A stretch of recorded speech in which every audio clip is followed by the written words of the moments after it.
distinguished guests, and fellow participants. My name is Chloe Rickards, the chairperson of the UNAM Political Science Society, and I'm deeply honored to welcome you all to this insightful panel discussion today. Our gathering here signifies not just an event, but an opportunity to engage in a meaningful dialogue and exploration of critical issues. In a world that is constantly evolving, the importance of informed discourse cannot be overstated. It is through discussions like these that we can unearth innovative solutions, foster understanding, and drive progress. Our panelists have diverse backgrounds and experiences, ensuring a rich and comprehensive dialogue, and the insights promise to be both enlightening and thought-provoking. Together, we will embark on a journey to dissect, deliberate, and discover. But let's not forget that this is not solely about the panelists and the expertise, it is about all of you, the audience. Your questions, your perspectives, and your engagement are what make discussions like this truly valuable. As we navigate this exchange of ideas, let us do so with respect, empathy, and an open mind. It is through the collision of diverse viewpoints that we often find the most profound solutions.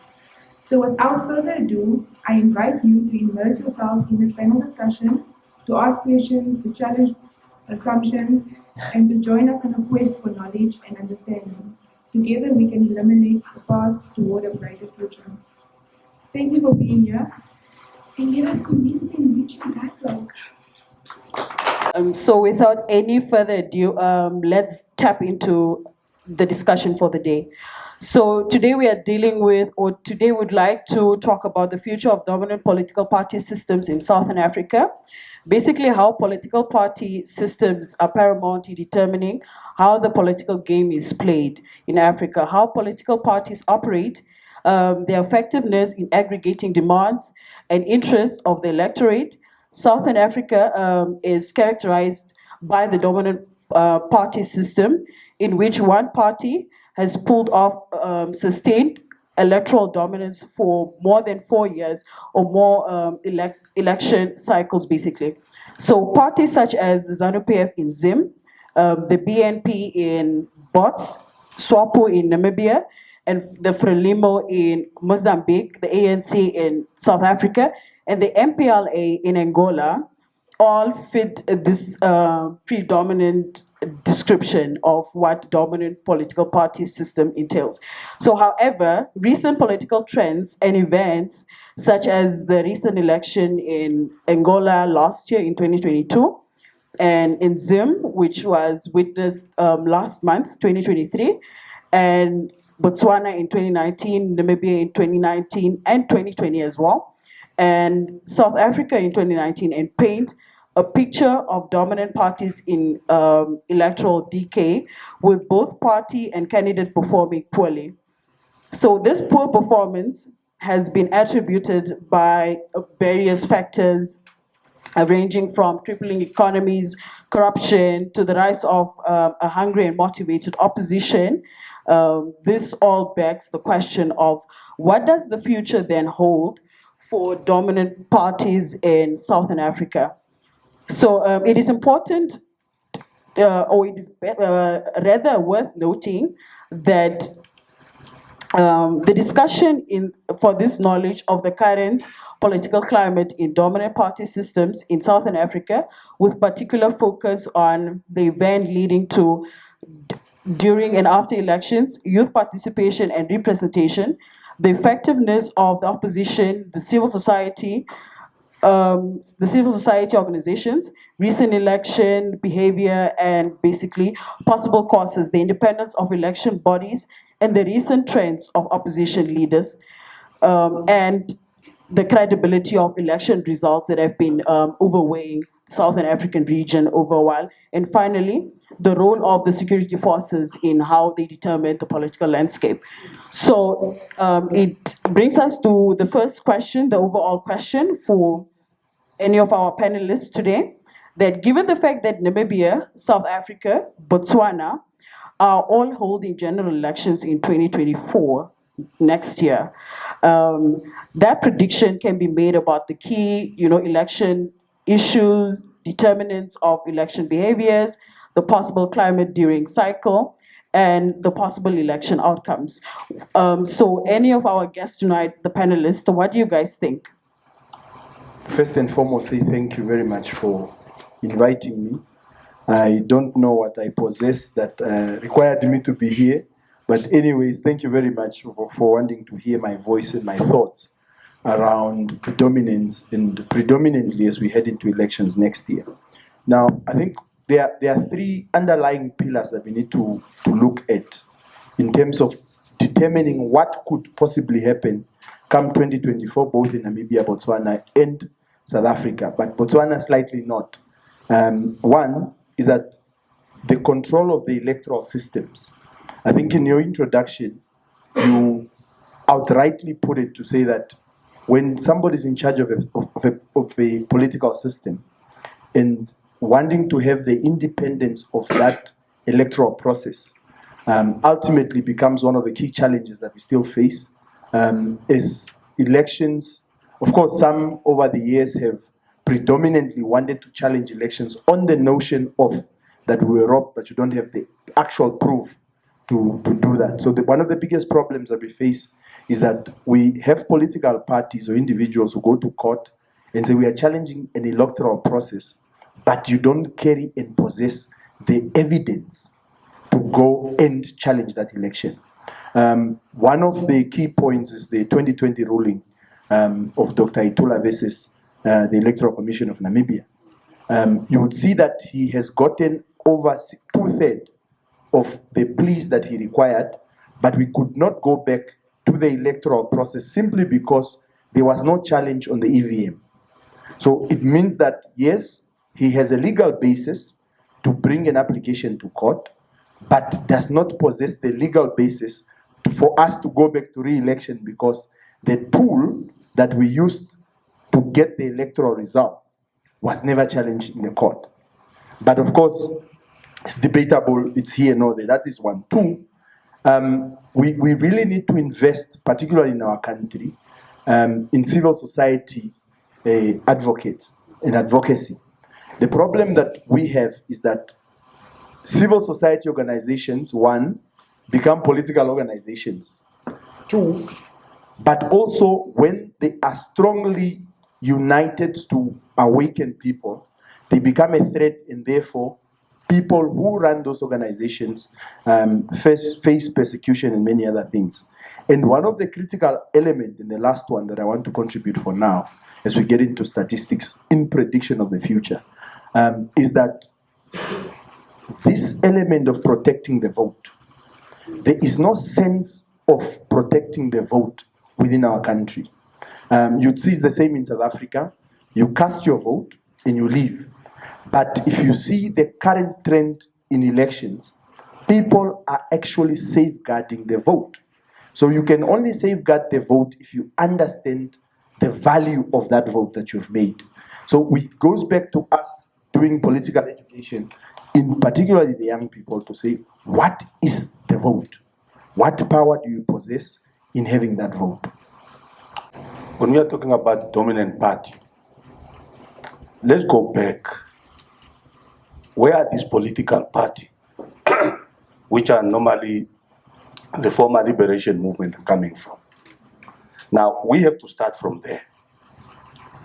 These organizations were formed with a mission. We look into them, like of INC, which is the oldest, 1912, the SWAPO Party, 1960, and all the others, the ZANU-PF, the MPLA, and the Frelimo. They had a mission. What was the mission? To liberate their country. They have done that. Now, and that one thing, you can't take it away from them. What's next? It's now moving forward into the economical independence. How do we get there? It's a matter of interacting with the masses, which put them in power. And when it comes to the young people, if you look to all these political parties, all these political formations, they have noticed or they have identified the power of young people. That's why in all of them, they have youth wings as part of their structure. Which basically means, as young people, you are not left there alone. You have a structure, which is, for example, the SWAPO party. And under the SWAPO party banner, there's a SWAPO party youth league, which literally directly deal with the affairs of young people. And that goes to INC Youth League, ZANU-PF Youth League. All these people are there. Now, the challenge we are having, especially with the civil society and some of the young people, Comrade Dimbu have said, rightly to say, some civil societies, organizations, want to be political parties. And in actual fact, they got basically nothing to offer. And I still want to believe and to see somebody, a Namibian, coming up from Norway, was never involved in any other political formation, to come up with his own political party from the scratch.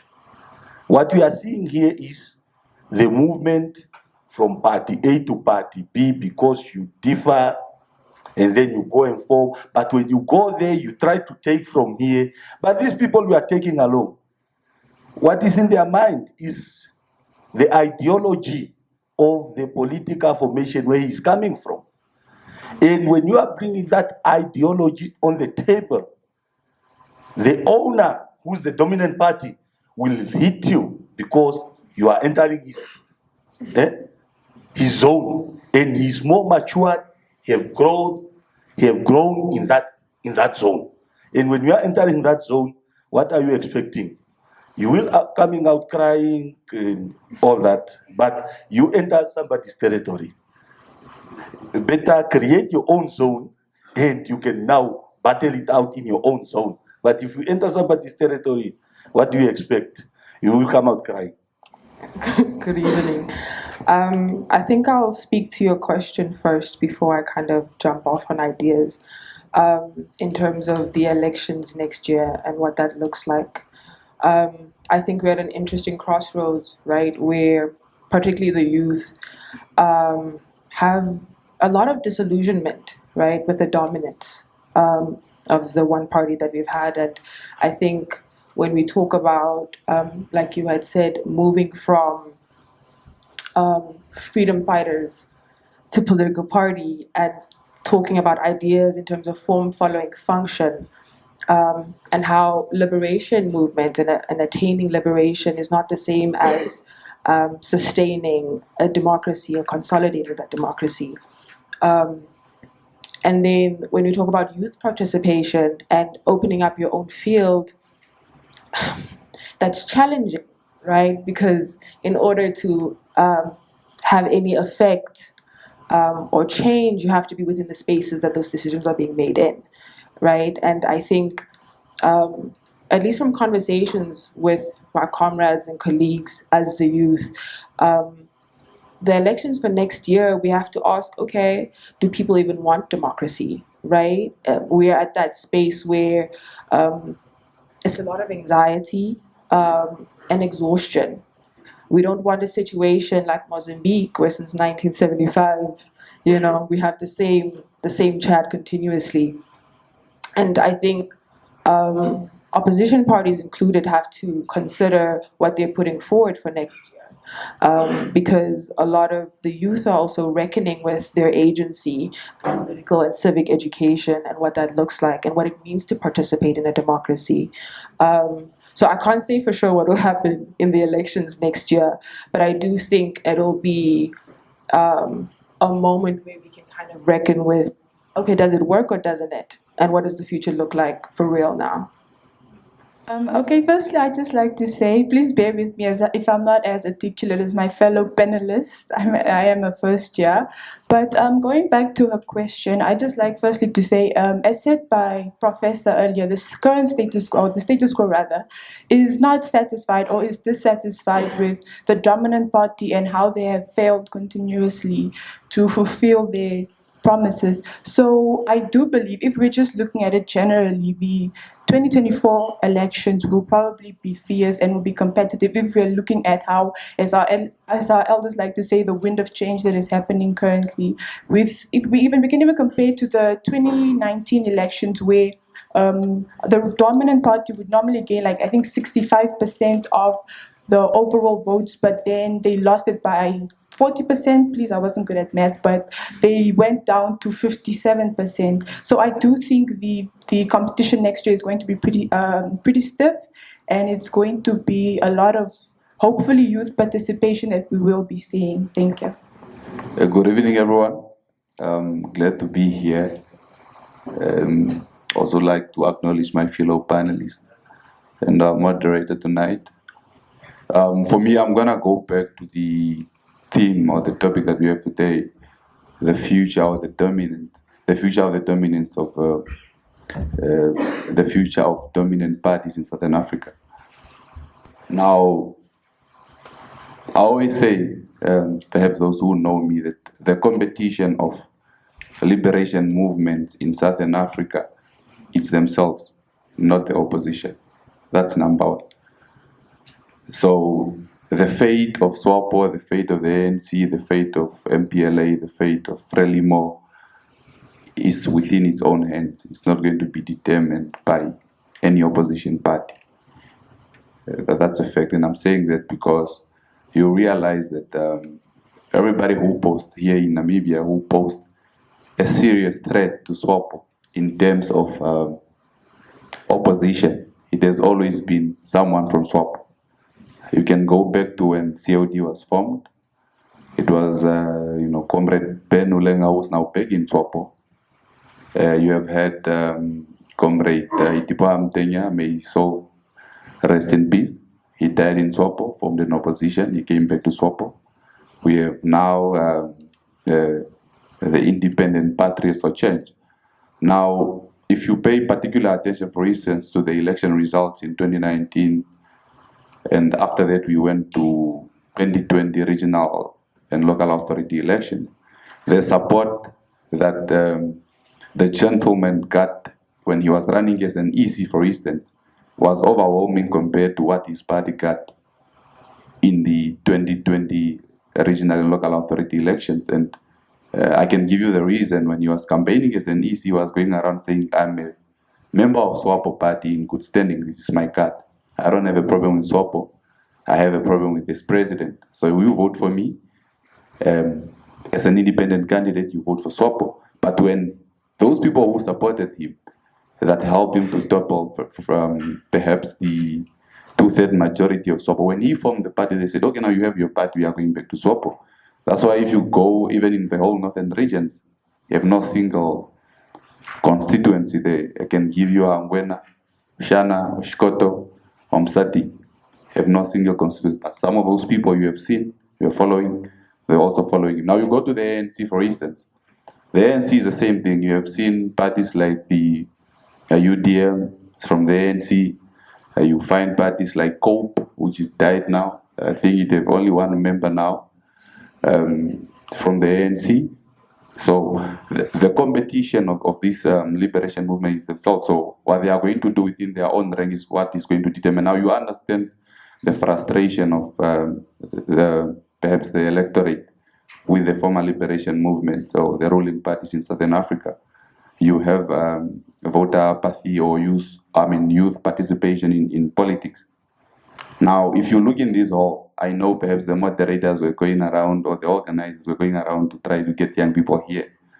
But we have this number now, which I will still appreciate those who have found time in their busy schedules to be here. But if we say, for instance, that everybody who's here is going to be appointed as a minister, now the colleagues that didn't come here are going to say, yeah, SWAPO is corrupt, you see, but they are not where they need, where the decisions are taken to be put where you want to be. You don't come there. And so in terms of political participation, I think it's still the same thing with the young people in Namibia, all right? You tell them, go, if you want to be a councillor, for instance, people are not going to get you from your house to come and be a councillor. You have to be where they sit to take decisions. so that you become a councillor. Now that is with regards to youth participation, and it goes to youth turning up to vote. Right? So thank you so much, panelists, for the great insights you guys have shared so far. This brings us to our next question. How basically Jasmine and Mr. Emmanuel Paulus has spoken about there is no basically organic or authenticity that is found within new political formations in the country with the opposition. We have been observed over time that most of the political formations were based on party internal fractions that were formed or internal fights that were created and so on. So how does the recent support for the ruling party dominance diminish in 2019 to 2020 elections, especially in urban areas like the Eronga region? How have we seen that?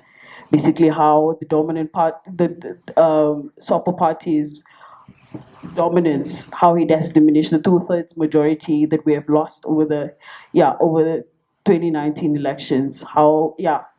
What can we say about that, especially in regions like the Eronga region and other urban areas in the country? I gave a comprehensive outlook, and if we need to look into the nitty-gritties of the future, and perhaps it would speak to this question that you're speaking about. Number one, when you speak about authenticity, what is the context in which we're dealing with the authenticism that we are going to discuss? Number one, you would realize that particularly in the African setting, our political parties are either, one, formed against oppression, two, formed against tribal lines, three, formed against interest. So we must now determine which one becomes authentic. So if the authenticity is within our tribal setting, then we are going to form that. And I can give you a number of political parties that are inclined to that. In South Africa, you find the Inkatha party, for example. In Namibia, you are inclined to speak about Nudo because the Ovaherero traditional authority, each household has a saying in the determination of the party.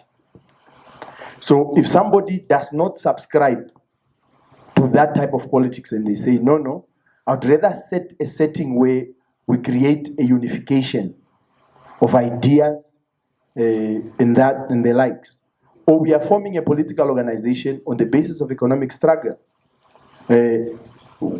How do we determine authenticity in that aspect? So it becomes a bit challenging to address that one. But when we look at your second tier of the question in terms of what is really the picture of this dominance, and maybe I've not done my homework properly in terms of Botswana, and I apologize for that. In terms of where we are at home, I want to take you to 3 elections. There has always been a trend in greater voter registrations when there's a change of leadership. So every 10th year, of course for founding president is 15th. So every 10th year, you would see that there's a huge voter registration and a huge voter turnout. Why is that? It is because there's always an aspiration of something. Only in 2019 that it was not a change in leadership, but there was something new and therefore everybody else went to vote. Now, in 2009 to 2014, the ruling party's candidate, SWAPO, President Geingob, enjoyed a 4.97% increase. That is why every speech from 2014 he gave, he showed his appreciation. So you gave me 87%. So it's an increase. But when we came to 2019, he got a 30.16% decline. And he never boasted again because he was humbled. So the trend is that there is always a peak, but a serious decline. But if you look at SWAPO in 1989 to date, you'll be able to track those decreases. Now, part of the reason is the urban voters' influence that you're talking about now, that they are more young people who migrated from the villages to the cities. They get registered in the city and they can vote in the cities to look for better opportunities. And I'll run this through fast. South Africa, the ANC, from 2009 to 2019 have experienced a drastic decline of about 3.75 in 2009 to 2014. 2019, they've got about 4.65% decline. Now, interestingly, in 2014, the introduction of the EFF, one would have thought that it's part of the decline. The ANC only lost 15 seats in parliament. Why is this significant? Is in the sense that the political system in South Africa and ours are different. They vote for MPs, and MPs vote for the president. So they only lost 15 seats. The DA gained 22 seats. The EFF got 25 seats. So it's a combination of 47 seats newly introduced. So we can't for sure say that the ANC has lost in that aspect. Of course, probably they've lost in terms of new voters. So you see that trend is going down.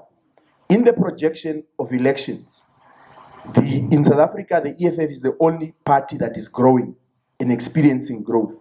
It is very correct to say that COPE is a breakaway faction of ANC is declining. Even in SWAPO, RDP, COD is nowhere to be found. APP has just fired their Secretary General. So you would see that those factions, there is no organic growth, but there is decline every election that they contest. When you go to Angola, interestingly, and Zimbabwe, in 2017, the MPLA got 61%. 2023 or 2022, they got a 10% decline. UNITA, interestingly, from 26% to 44%. What is it that UNITA did differently? A younger candidate, a youth, organized youth that supported that candidate. You would see that there was a new electoral team that ran the elections in Angola. That is why even us who live in Odibo, with our cousins who came here, we told them to go and vote for change in Angola. Because the message has sunk and came to the villages. Now, last Zim, they got 52%, but declined in the actual number of voters. Percentage-wise, they went up, but the number of voters went down. Now, we rallied behind Triple C thinking things are going to change. But same candidate, different movement, but he has declined to 44%. So, and even in terms of numbers, under the MDC alliance, which was more organized, 2.1 million, now he just got 1.9 million. So it's about 200,000 people that he lost. So what does the future actually look like for Namibia? You can speak about local authorities in urban cities. All of them, if not 90%, are running coalition. Why? Because there is no one who got the absolute majority. So all of us who contested in that election, the electorate just said, not you, not you, not you, not you, but all of you can participate. Try and find one another. So it was some sort of natural, organic process to get people to put political differences aside and try and work together for the benefit of the electorate. But what is it that people have done when they've entered in those spaces? They've insulted the electorate. So what do you expect? Two things can happen. One, SWAPO can regain its majoritarian within those local authorities, because SWAPO has played a significant card that I never thought they would have played. They've simply said, okay, we are staying away, you can play your game. But without them, you are unable to play that game.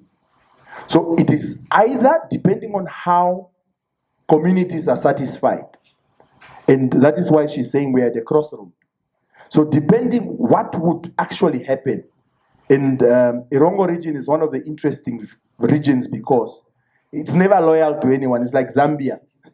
Irongo is like Zambia. It's not loyal to anyone. So today, SWAPO can lose in Irongo, but come the next election in 2025, they can actually come back. But who is to be blamed? It is the people that we've placed in leadership. Thank you very much. I think Comrade Tadeus was right, just to put it to say, the enemy of the dominant or the ruling party is themselves. Now, coming back to the urban and rural voters, especially the young ones, one thing we have to look into is what you put on the table. Is it presentable? Can I take it? And that's why you see in recent, there's something which came up, independent candidate and whatsoever. Why this independent candidate? And most of these independent candidates belong basically to a certain organization or political party. Why did he opt to go independent? A reason known by themselves, but it's a matter of saying what you are putting basically on the table, is it presentable? And that's where we as young people, we have that loyalty, and we also look at the quality, not the quantity. And this is where we are saying, bring something presentable to the young people, and they will go for it. But if you bring something which is not presentable, what will these young people do? They abstain, they stay away. Because there's nothing actually, I can't waste my time to go out and vote, because my vote is very important. I can't give my vote away just like that. And these are the things which you have to look into saying, whether you are thinking of becoming an independent candidate, don't just wake up today and think, because I got a degree, I got a doctorate, I can become a leader. Basically, here we are talking about leadership. And it's true. Let me give a practical example like City of Windhoek. It happens. And SWAPO party were electing saying, take your mayorship, take your management. We are watching. What happened? City of Windhoek became a battlefield for all politics, especially the opposition. And the reason is, they went there with the idea not to save the electorate, but to fight SWAPO. Now, the SWAPO you are fighting, they are here chilling, relaxing, looking at you. You are fighting, and later on, because you are not getting what you want, you start fighting against yourself. Now, by doing that, what happened? On the third year, SWAPO come back, cruising slowly but surely, and then they take back their management. And now you know what's happening. There are people who comparing to say, but the past 2 years, it was actually a waste. And it will carry you to 2025 election. And I'm in agreement, it's up to opposition to say, what we are putting on the table, is it presentable? Is it eatable? Unless otherwise, you will remain there. And I will feel pity for some political party to say, come 2025, they might even start getting zero. And SWAPO might go back to its 13, 14, where it has been, always been. But it's not their own making, because people are tired. Because the reality is, go into Katutura. What was done by SWAPO coalition in Windhoek? Basically nothing. What hope do you give to these people to go and vote you again? Nothing. And how will they react? They will vote you out.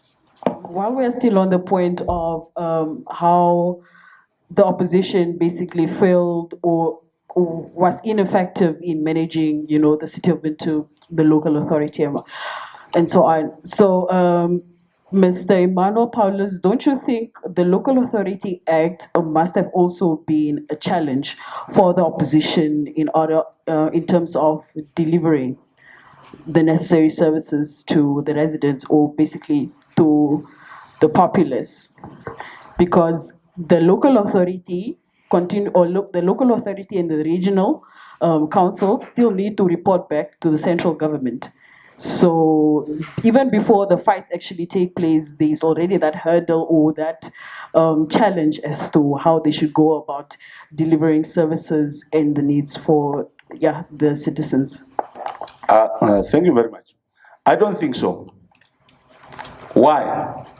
Myself, I serve as a City of Windhoek councillor for the past 5 years, and I know what I'm talking about. By then, SWAPO had 12 councillors, and the opposition had 3. And the local authority, as per the Local Authority Act, City of Windhoek, it's a type 1 municipality. What does it mean to be a type 1 municipality? You are a self-sustaining, self-funding municipality. You have to go out and look for means how to deliver services to your people. And the government, as per that act, they are not even allowed to fund you. What we are doing, what we are seeing now, instead of us coming up with council resolution which are talking about bread and butter, we are concentrating on non-issues. And non-issues, and I can tell you, majority of the resolution or whatever it's happened now, the way we have left over, I can speak some of them because I'm aware. And I was part and parcel of that. I was part and parcel of the management committee of City of Windhoek. Certain things which only need a go-ahead. We had a resolution of saying every land to be sold in Windhoek, 30% must be for the young people. It's there. It's standing. But because there's no service land, that resolution is collecting dust. You see, these are the things which you are saying. At a certain point, we try to point finger, but the local authority itself, it says, we only have 3 type 1 municipalities in this country, and that's Windhoek, Valves, and SWAPO.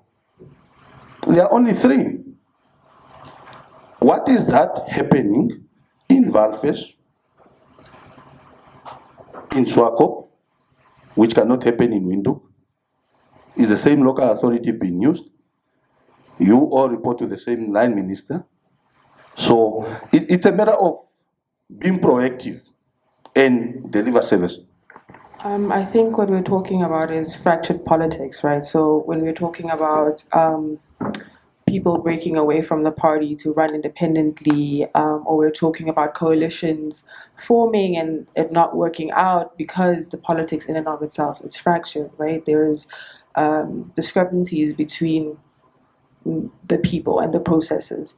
And then to speak to the identity politics question, where in terms of Angola, you just had to present someone that was younger and kind of reform the external, right?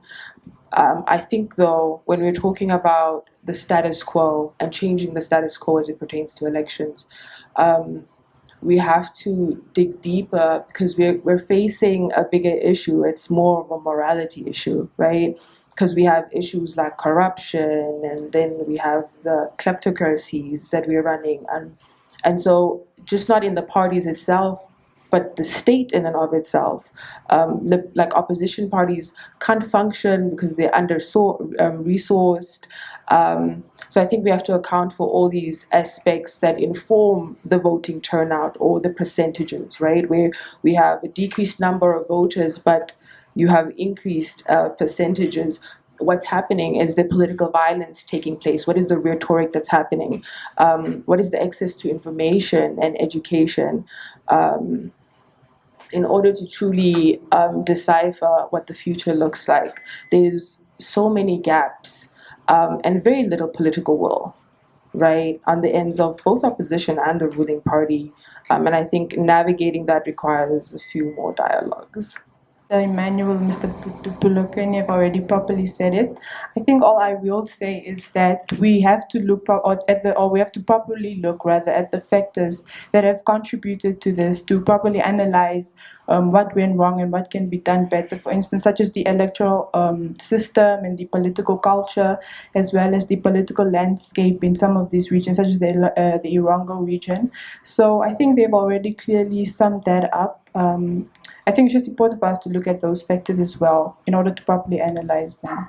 Yeah, before we move on, it was quite captivating that Jasmine and Dimlukeni mentioned about the youth participation or the role youth play in the dominant political party systems and so on. And thus, it brings us to our next question of the role youth play in the future of dominant party systems. I think slightly one of our panelists have highlighted about how strategic sometimes the ruling parties or the dominant parties can be in trying to retain that power and support that they've always had in trying to incorporate the youth, at the forefront of leadership positions and structures within the parties. So is youth co-optation sometimes a consideration perhaps that is always there in terms of bringing youth forth into those structures, Mr.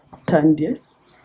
Yeah, but I would have wanted to contribute just about the diminishing support of ruling parties in urban areas, and you made a particular reference to Erongo region, for instance. Before I come to your current question now, in Erongo it was a special case, right? We know the Erongo region houses quite an overwhelming number of fishermen. We know what happened with the fishing industry.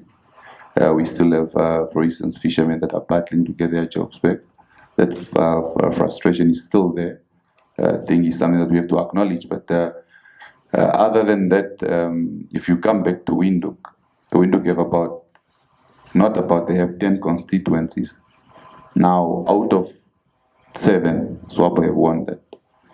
No, any other political party has more than 2 constituencies in Windhoek. I know LPM have 1, which is Windhoek Rural.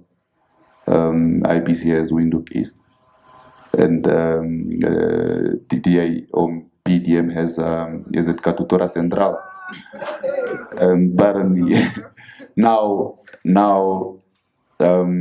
when you look at that, I think there is an application. I don't know how ECN does their thing. When you have your voter's card, there is a regional council and local authority. Now you find that some of our people's cards are written not applicable in the local authority. So the people who voted SWAPO in those 7 constituencies, if they still voted for SWAPO in the local authority, I think we would have managed to retain our city in terms of a municipality. It's a fact. Wait, Mr. Tandias, are you sure about? Yes. No. I mean, if we won 7 constituencies out of 10, it's in the same. It's the same. But then the part of the voters' cards being written as non-applicable, isn't it a matter of when the registration was done of the voters' card?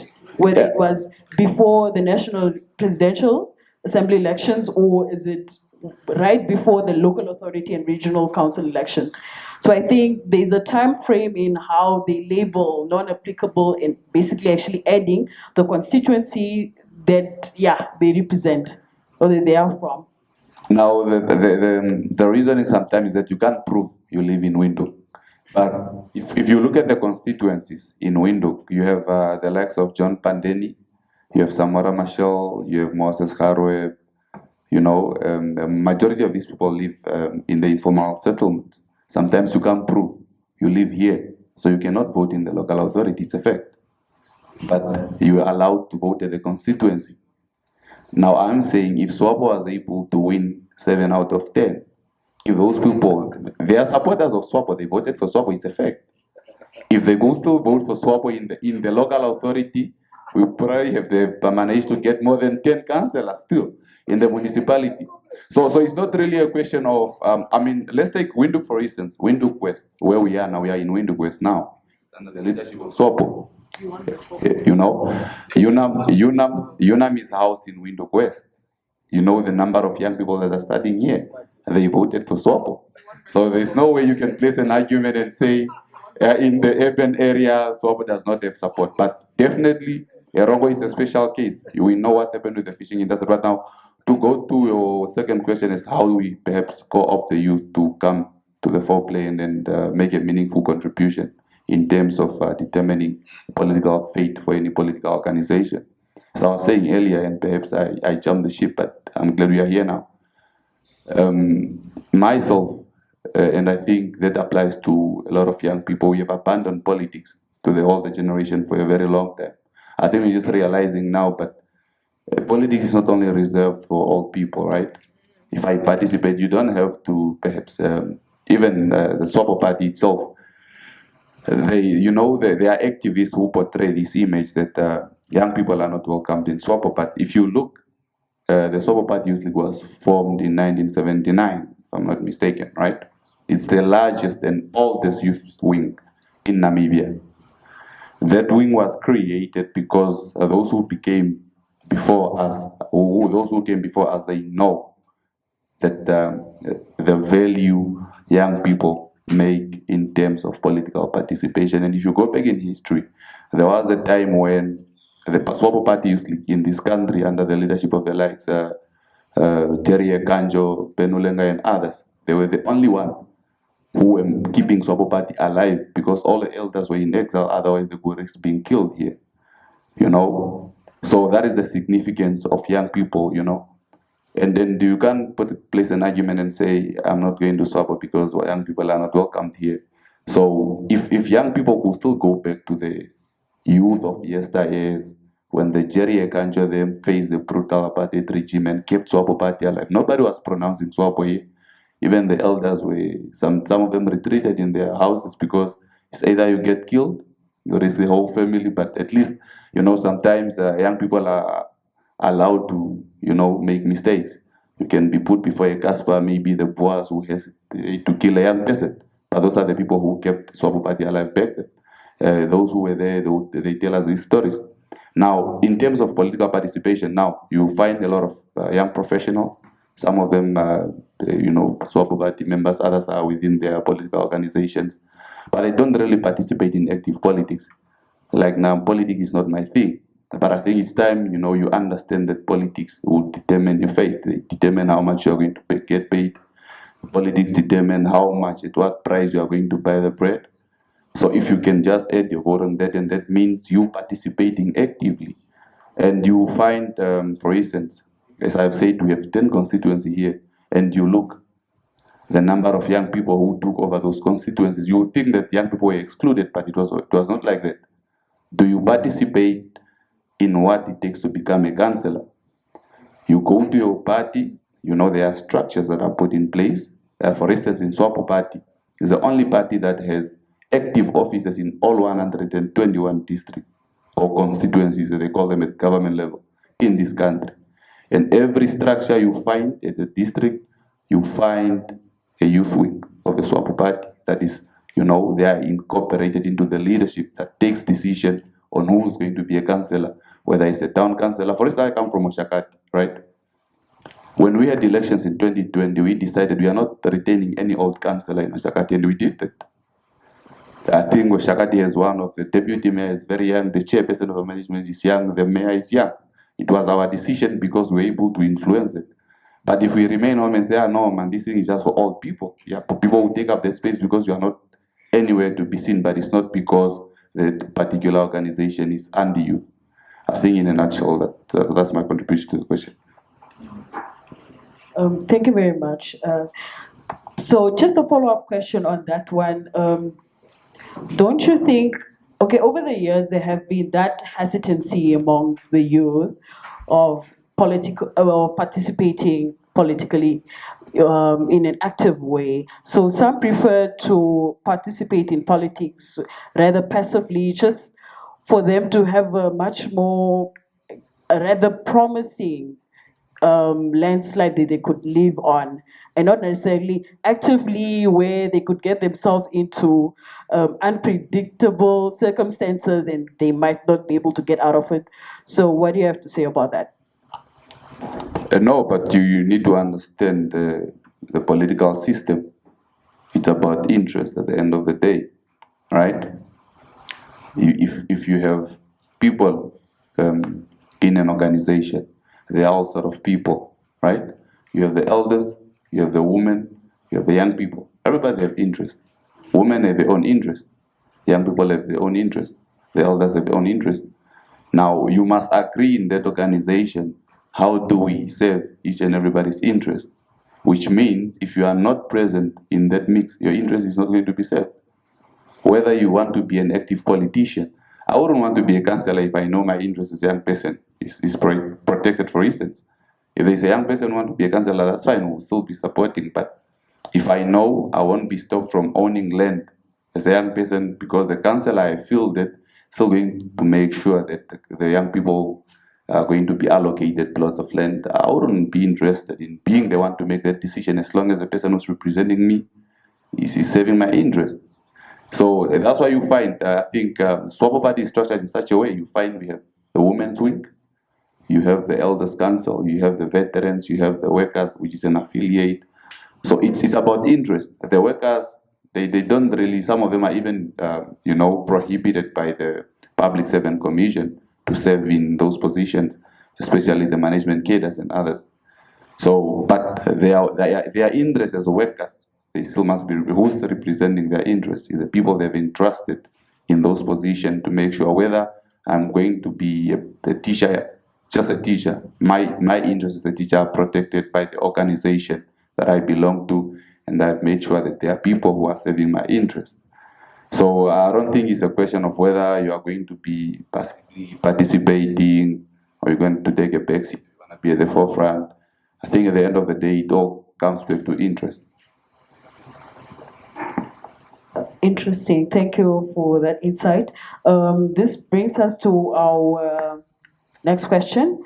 So basically, what are the possibilities or the prospects of opposition winning elections in the years to come? Determining factors and the end game, basically, that exist for the future. When we're talking about opposition parties and their chances, and we look around our surrounding Southern African states, not very bright, right? I think for their chances of winning to increase, we have to look at consolidated democracy and what that looks like, right? In terms of behavior change, the attitude of the people towards those parties, and ideology. We have to look at structure as well, because all of those things would determine whether democracy is consolidated, and then reinstate the people's interest in participating in politics, right? You have to present something for me so he can pique my interest, right? And also, I think we struggle because he was expressing SWAPO's stronghold, right? And with that stronghold, and the numbers that are set up against opposition parties, as well as our disinterest, perhaps as the youth, from participating in politics, the chances aren't the best. It doesn't look good, right? They'd have to present something radically different, and I think that option should be availed to the youth, particularly because I think the disinterest is because we don't want to maintain the status quo, and in entering certain spaces you have to maintain the status quo, others you're out, right? Because to some degree our interest must align, and if there's misalignment, then you're out. So I think for opposition parties to introduce a democracy that looks different, ideology that looks different, would be in their favor. I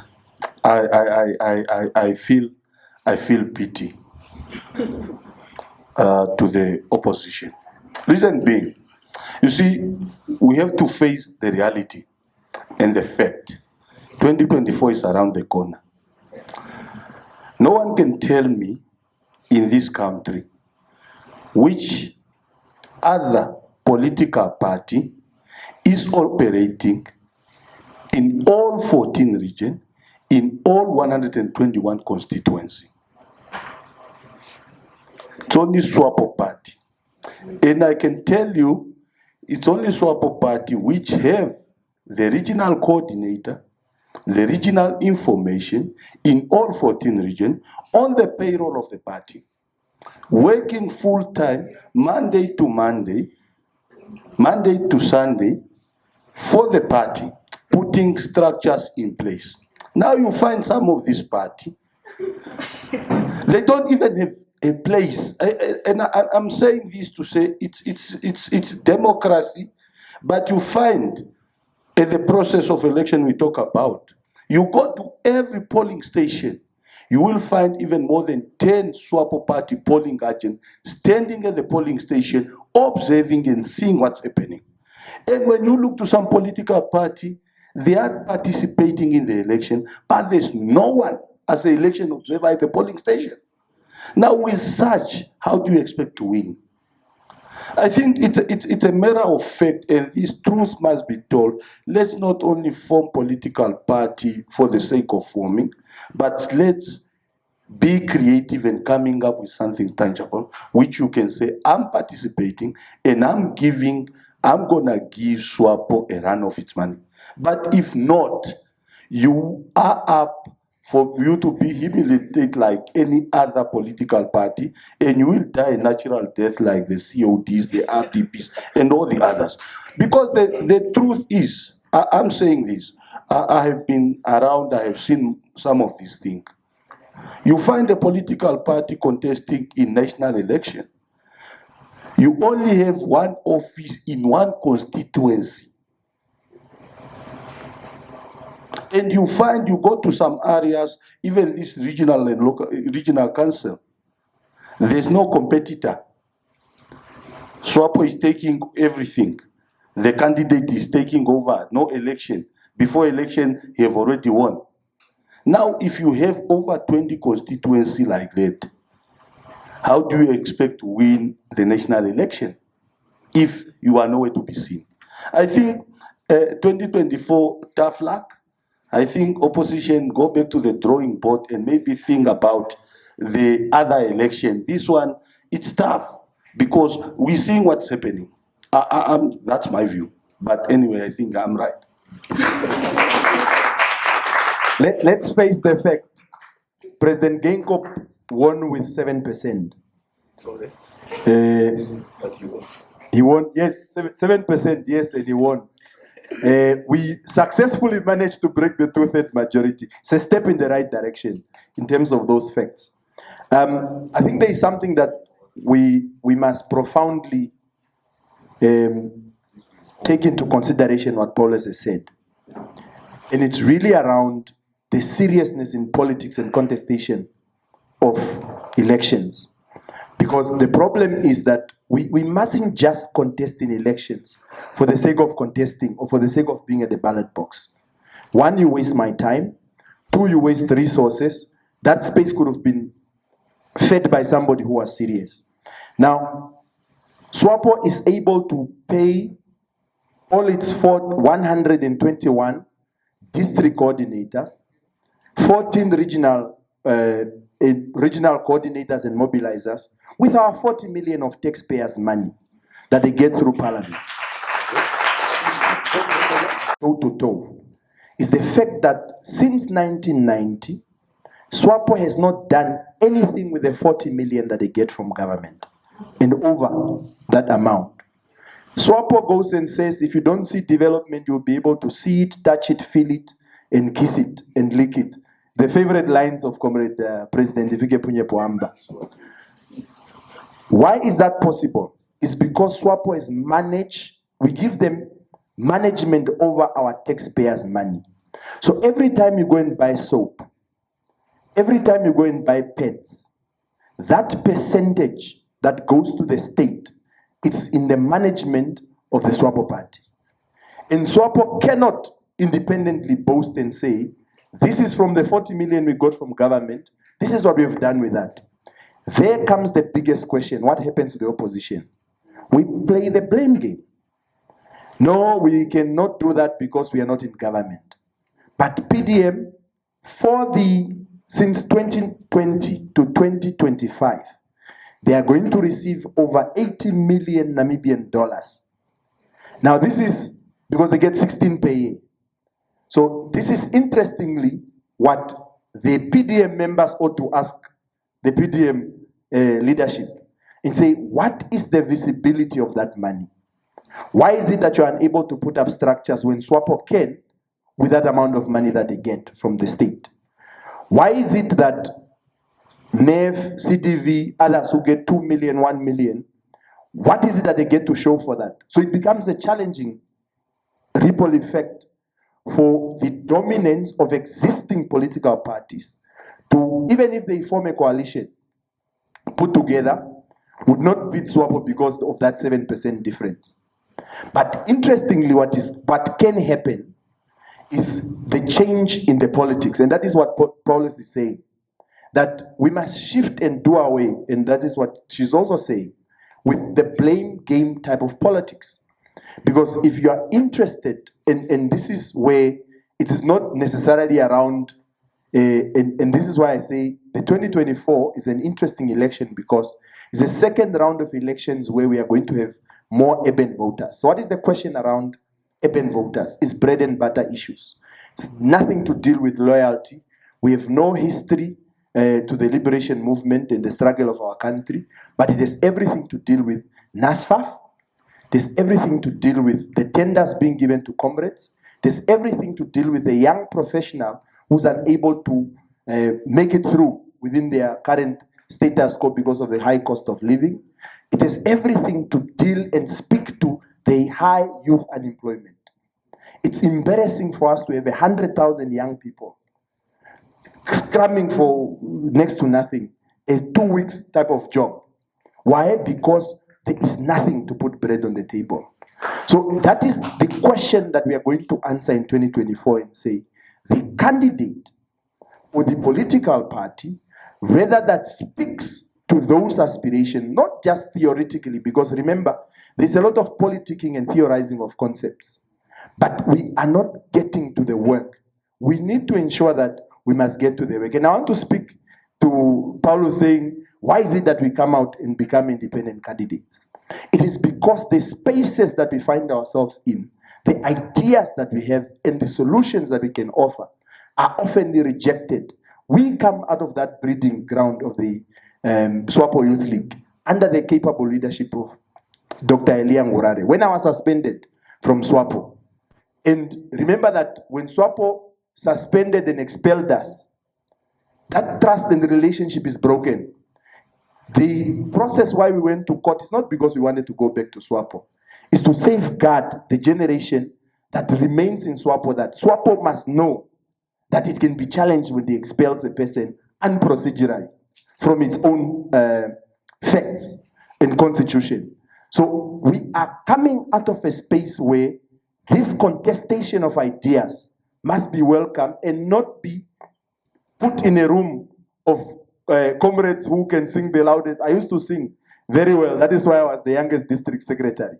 So the people knew when we get there and there were problems, I would sing and we create solutions out of that. But the times have moved where young people are now asking the tough questions. So we put our hands up in the hope and aspiration that we are going to do something different.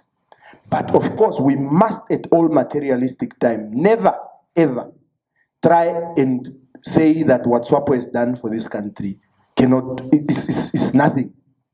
We must appreciate and preserve the history of our country. Why is that important? The roots of SWAPO is within the working framework.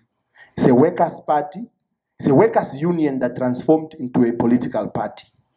And through the working class is how things are able to do. That is why they became very clever and took this NUNW and put it in within the party. But it is also about how do we speak to the bread and butter issues for us to who have aspirations to topple SWAPO. And we will do it. If it's not tomorrow, we are going to eventually do it because the statistics are showing that it is possible. We only need 7%, comrades. And we are going to speak a different language. We have phone calls in the middle of the night. So we really need to do that because you find, interestingly, in 2019, when we suspended, and many SWAPO comrades don't know, we tallied the elections for SWAPO. President Genkop didn't know whether he was going to win. Fikepunye Pohamba was in limbo, as well as the founding president. We sat in the Kalahari boardroom and did tallies. And what he's saying is true because nobody, when we just pick up and say, Okangwati, what is the election result? You will get it because there's somebody at the polling station. We now learned that for us to win elections, we must protect the vote. If we are not protecting the vote, we will not win. SWAPO will get 52%, and all of us will go home saying, we tried. But we would have brought this thing to a standstill. But because we have no interest in protecting the vote, we are unable to topple the ruling party.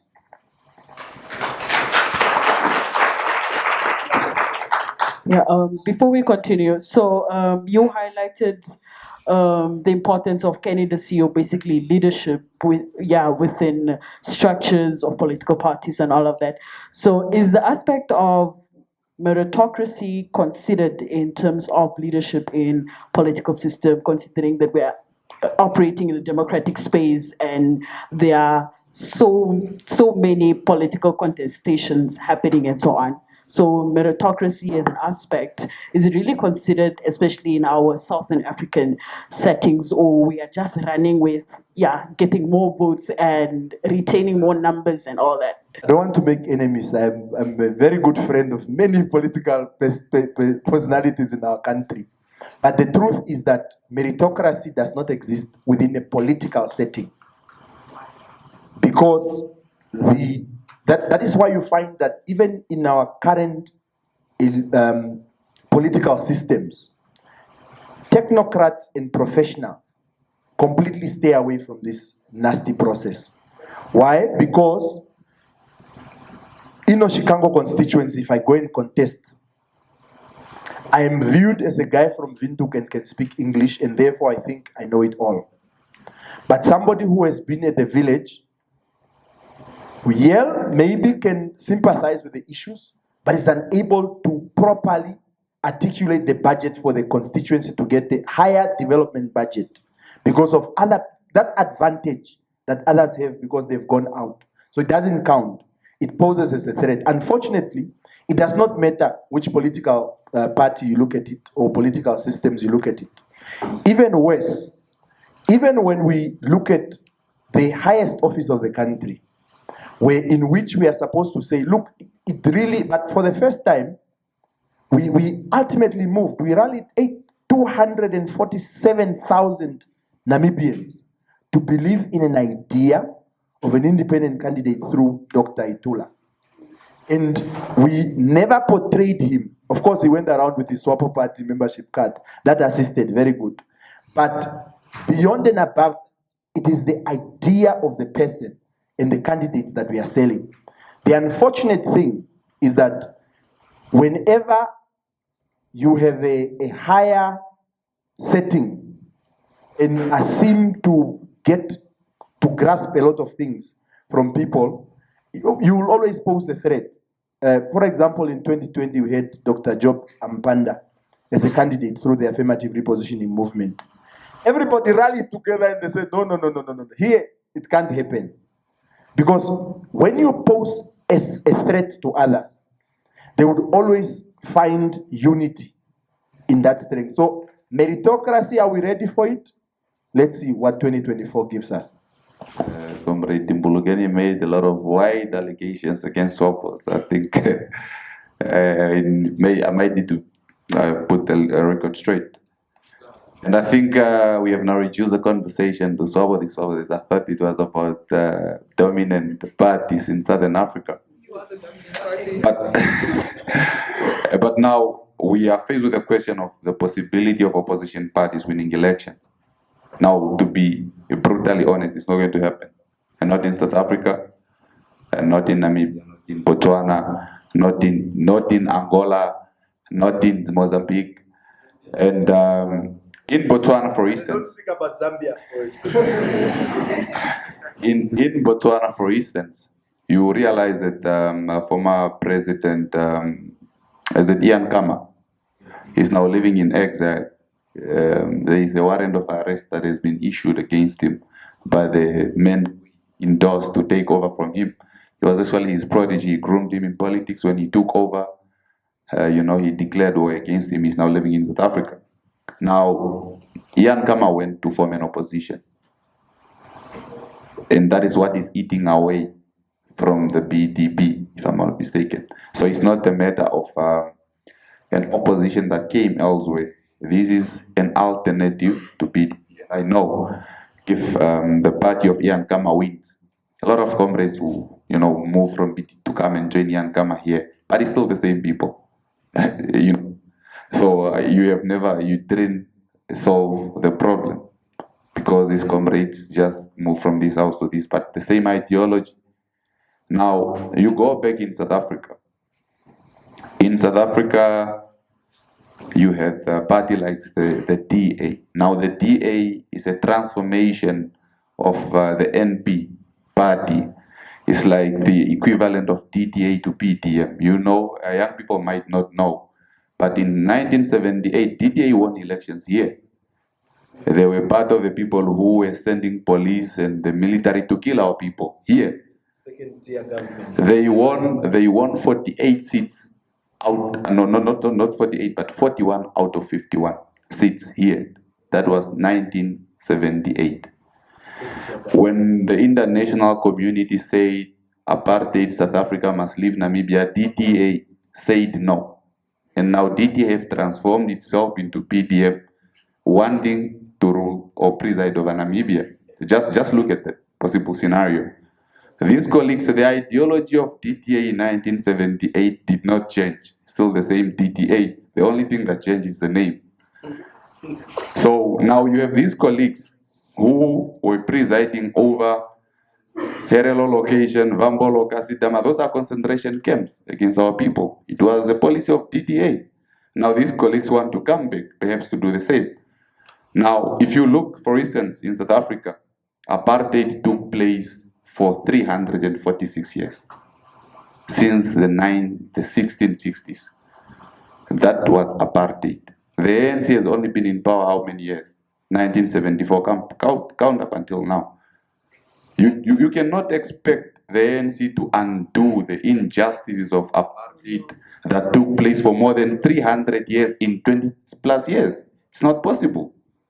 The exploitation, the Bantu education, before these countries became independent, even here in Namibia, a black child could only study to become a teacher or you become a nurse. The doctors that graduated from here, it was a decision of the SWAPO party to say we must create our own engineers, our own doctors. Back then, you could only study to become a nurse, a teacher, or a lawyer. If your father is a pastor, they will be able to smuggle you out of the country and you go study in Europe. Then you come back as a teacher, as a lawyer, a doctor, and whatever. But the majority of the people, you only have two options. How do you develop a country with nurses and doctors? And teachers. Now we have to redo all those injustices. We only have 34 years to do that. But colonialization in Namibia took place for 106 years. So how do you expect us to undo all the injustices of colonialization in 34 years if that process of, apartheid was a white supremacist government, right? A deliberate empowerment policy of white people only. Where they took towns and roads was where the small fraction of white people were concentrated. Now, to answer your question, the policies of SWAPO party did not change. People, they try to divorce SWAPO party from the government, but it's not possible. SWAPO party is the leader of government. They are the custodian of the state authority. All these institutions you have, UNAM was a cabinet decision of the SWAPO party. It's a SWAPO party decision. NSF, the students' funds, it's a decision of the SWAPO party. It's a cabinet decision. The chairman of the cabinet is the president. And the majority of the people in cabinet are SWAPO party ministers. It's their decision, whatever institution you find. Every institution of government here in the democratic Namibia is a decision of the SWAPO party. And then these colleagues, you know, when you follow perhaps a parliament session, you comrade like Venani would just stand up and would want to lecture us about democracy. We gave him that platform. Namibia have never known about democracy until SWAPO party came into power. We introduced democracy here. It is a fact. We introduced democracy here. So now we have given them that space to participate. Definitely they can try. But in terms of the numbers, as I have said, and I think Emmanuel Dalla have said that to say we have structures. 121 constituencies, we are present. 14 regions, we are present. Now to come back, just give me that. To come back to hold it there. I appreciate the rebuttals and all that, but Mr. Thaddeus, this is not. Are you mobilizing? Are you campaigning? I don't know. But indeed, probably truth. Is that true? Truth is indeed, what do they say? Brutal, probably. But those are very, very strong claims you're actually making. It's a fact. I can stand before court for this. It's a historical fact. What I'm mentioning is a historical fact. Now, just to go back, if you may allow me, Comrade Dimbo have said something about SWAPO party has been receiving government money. Maybe he's talking about parliament funding in terms of what the number of seats you have in parliament. I think young people must get this one clear. Every political party in parliament receives taxpayers' money. SWAPO party since 1990 have scored clean audits. They have accounted for the money they get in parliament. It's a historical fact. And by the ECN Act, you must publish in the newspapers. We just did it this year. Your audits, you must publish. You must publish what you get from parliament. That this is an audited report of the money you give me. DTA or PDM also receives that money in parliament. And every political party that has seats in parliament, every seat you have in parliament is paid for by the taxpayers. And SWAPO party is the biggest employer in this country. And that is where we take our money to. Most of this money goes to salaries. In terms of political parties, we are the biggest employer. Every secretary of the Youth League in Namibia is paid for by the SWAPO party. Every coordinator of the Women Council in each region is paid for by the SWAPO party.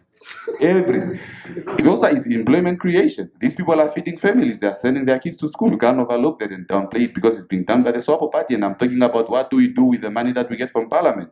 It's not like we go and then perhaps somebody takes their family on a shopping spree with that money. It's being invested back to the people. We employ people, they go feed their families and their kids to school. So, I will allow you to make your last point very, very brief. All right. Now, you mentioned something about you were expelled from SWAPO party together with comrades who came back to SWAPO, most of them, by the way. Now, this is very interesting. And I also do not agree when my brothers were expelled. Right? Some of us, we didn't agree with the decision. But in a political organization, sometimes those things happen. It's politics. But now when you find, you guys, you went to form the AR. But I think it was last year or this year, you just expelled your own without a hearing whatsoever. I'm talking about AR. I'm talking about AR. I was in jail. Yeah, you. Sorry for that. Just like SWAPO. So the comrades who took SWAPO party to court because they were expelled, they went back. Where is Simon Amunime? He was expelled from the AR movement because he made allegations about people receiving brown envelopes. He was expelled. Pau Katanga, where is he? He was expelled. Now I'm just answering to the question of. You have been answering it for the past how many minutes? Okay, thank you so much. All right. I think in talking about SWAPO, we must not speak of SWAPO as though this is a party state. Yeah, we have to be mindful that SWAPO must answer to people, right? And so when you sit and you almost gloat about SWAPO's dominion, it's like it doesn't have anyone to answer to. And when you say, oh, we gave Vanani that platform, SWAPO was given the platform as well by the people on the ground.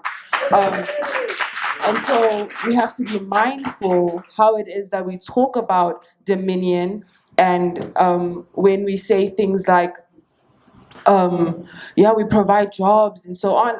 The crowd was talking about fish rot, right? And that is on the basis of not being held accountable. The checks and the balances are not checking and they're not balancing. And to almost sit and, I don't know if it's misplaced pride. I think we have to be mindful that the socioeconomic conditions are not answering to the things that you're finding pride in.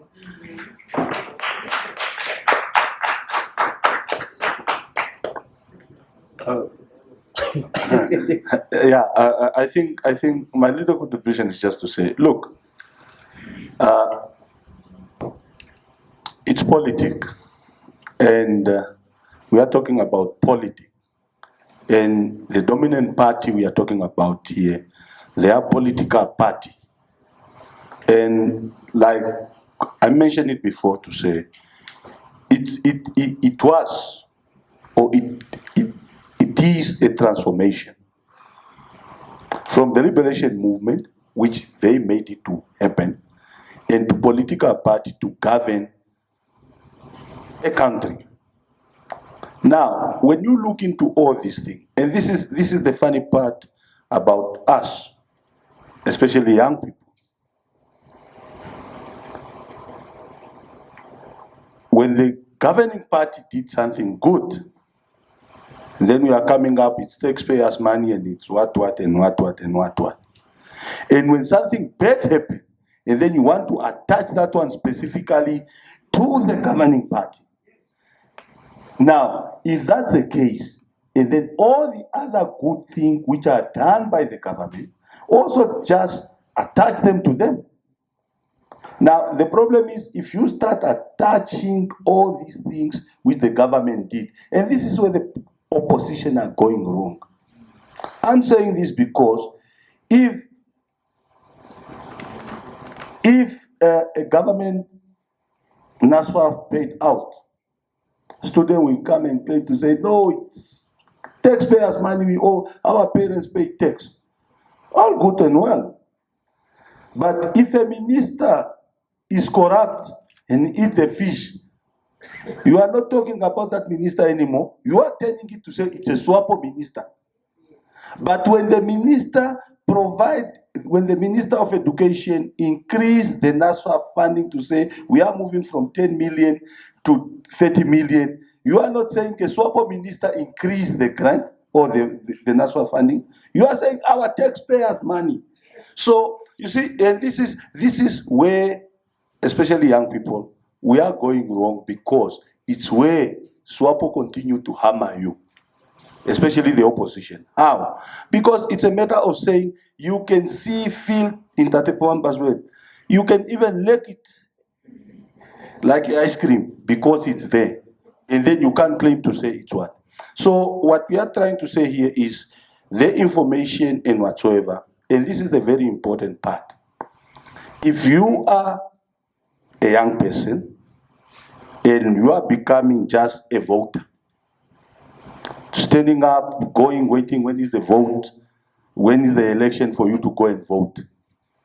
You will keep on voting for the rest of your life. And sometimes you are voting wrongly and you will end up on the losing side, and you will end up saying, I'm not going to vote anymore because I've lost enough. And that's applied not only at the political level, even here in SRCs, even wherever you are. Because the fact of the matter is, vote, get yourself organized. I hear this SWAPO Party Youth League Central Committee member here. Maybe someone want to join. Join them and become part of the decision making. Because it's through that your voice will be heard. You see, I'm seeing people asking here, but I'm sorry, I'm talking about SWAPO because it's a structure I know. There are platforms which are made for young people to sit, question, whereby you can even summon the minister to say, Minister Itamuragi Kanji, the SWAPO Party Youth League UNAM branch is calling you here. He's on the SWAPO ticket, he will come here.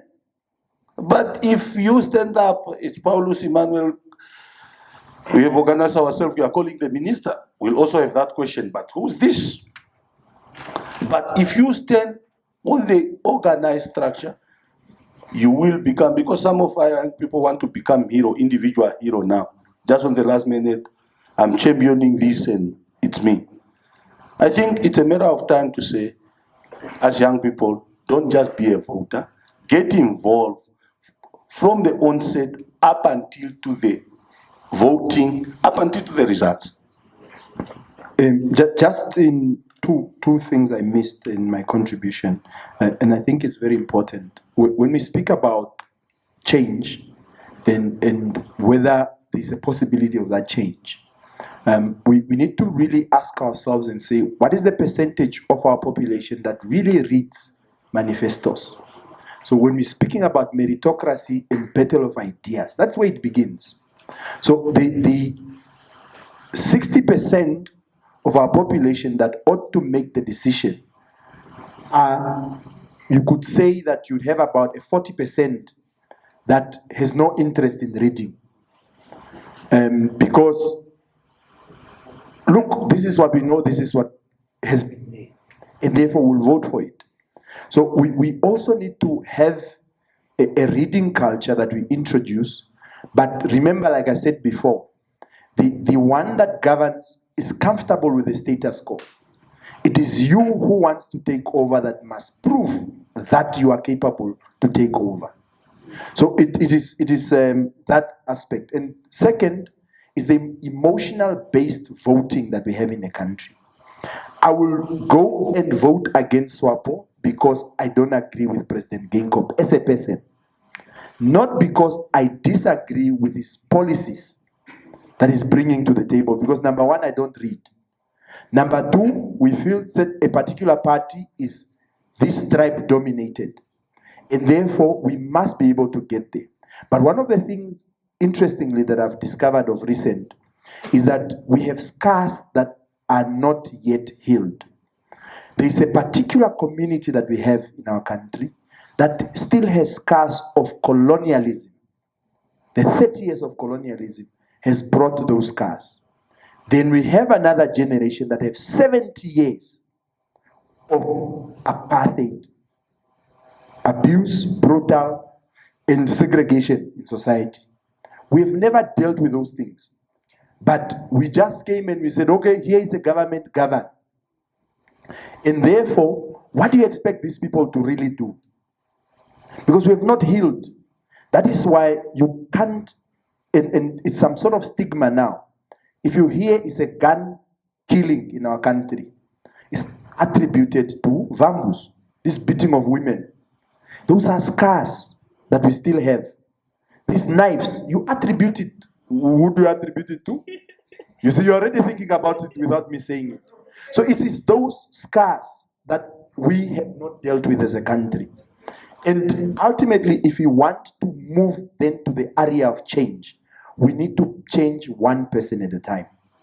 And like I said, we don't need to do it tomorrow.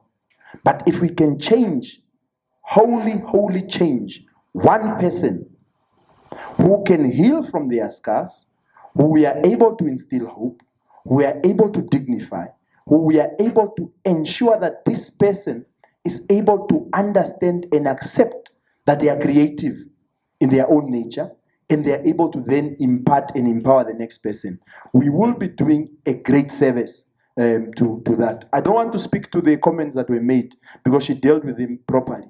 But also for the sake of us having a constructive conversation, the genuine question is, where will you and I be come 2024 in March or in May or in June? Those particular months, because many of us don't have those voters' cards. It speaks to not applicable. Not applicable has hit everybody, from the ruling party to anybody who was contesting elections. Because the danger in our young people is, do we understand the vote? Because if the moment we understand the vote, and we want to narrow that vote down to just SRC elections, if we understand the importance of the SRC, the importance of societies on campus, then we are able to greatly understand what our vote has an impact at the national level. Because if we sit in a political science class and all we say, yo, those ones can talk a lot, so let them go, have their society meeting and host their events. But we don't participate in those activities. Of course, you have a right because it's your taxpayers' money. And I said it, each and every political party, if we're very serious in this country, nobody's going to vote for anyone who has gotten money from state, your money, through parliament, and they've not done anything good about it. Why? Because we are then protesting to say, no, look, we've given you the just 2% to prove that you earn our trust to get a 5%. And that is not happening. So we must be able to take those people to task collectively as a voter. Thank you so much for those interesting insights and sentiments that were shared. So this brings us to our final questions, where basically just in short, where all the panelists just have to, share their view. So are we heading towards a consolidated democratic Southern Africa or an electoral authoritarian one? Because Southern Africa has highly been criticized of being election-based democracies and not rather democracies that are focused on delivering on the social needs, the economic needs of their citizens. So what do we have to say about that? Thank you very much. Before I give my input, just to, after this, to be excused, I think I have indicated already I was supposed to leave by 7, and it's now to 8, just for the discussion become very interesting. You see, like I mentioned before, it's a matter of what you put on the table, the quantity or the quality. What do you want? Do you want the quantity or the quality? And looking in the entire SADC, we are talking about the dominant party, which is SWAPO party in Namibia, ANC in South Africa, MPLA, ZANU-PF just did their part, they are done. Frelimo is coming, and all this. Everything determines on the type of, and this is where we go wrong, especially in Namibia. You find somebody is a presidential candidate, and the person is also in the list of parliament to be a member of parliament. Basically, which means this person is not sure whether he wants to be an ordinary member of parliament or he wants to be a president of this country. So I'm saying it's a matter of what you put forth, your organization, you as an individual, where do you cast your vote? You see, there's a notion of change, young people and whatsoever. But you must remember there's also wisdom in the senior. And you must be properly groomed somewhere, somehow, for you to take over. But that doesn't mean that you don't have an option. And this goes together with the candidate you put on your parliament list. They determine. Your presidential candidate determines.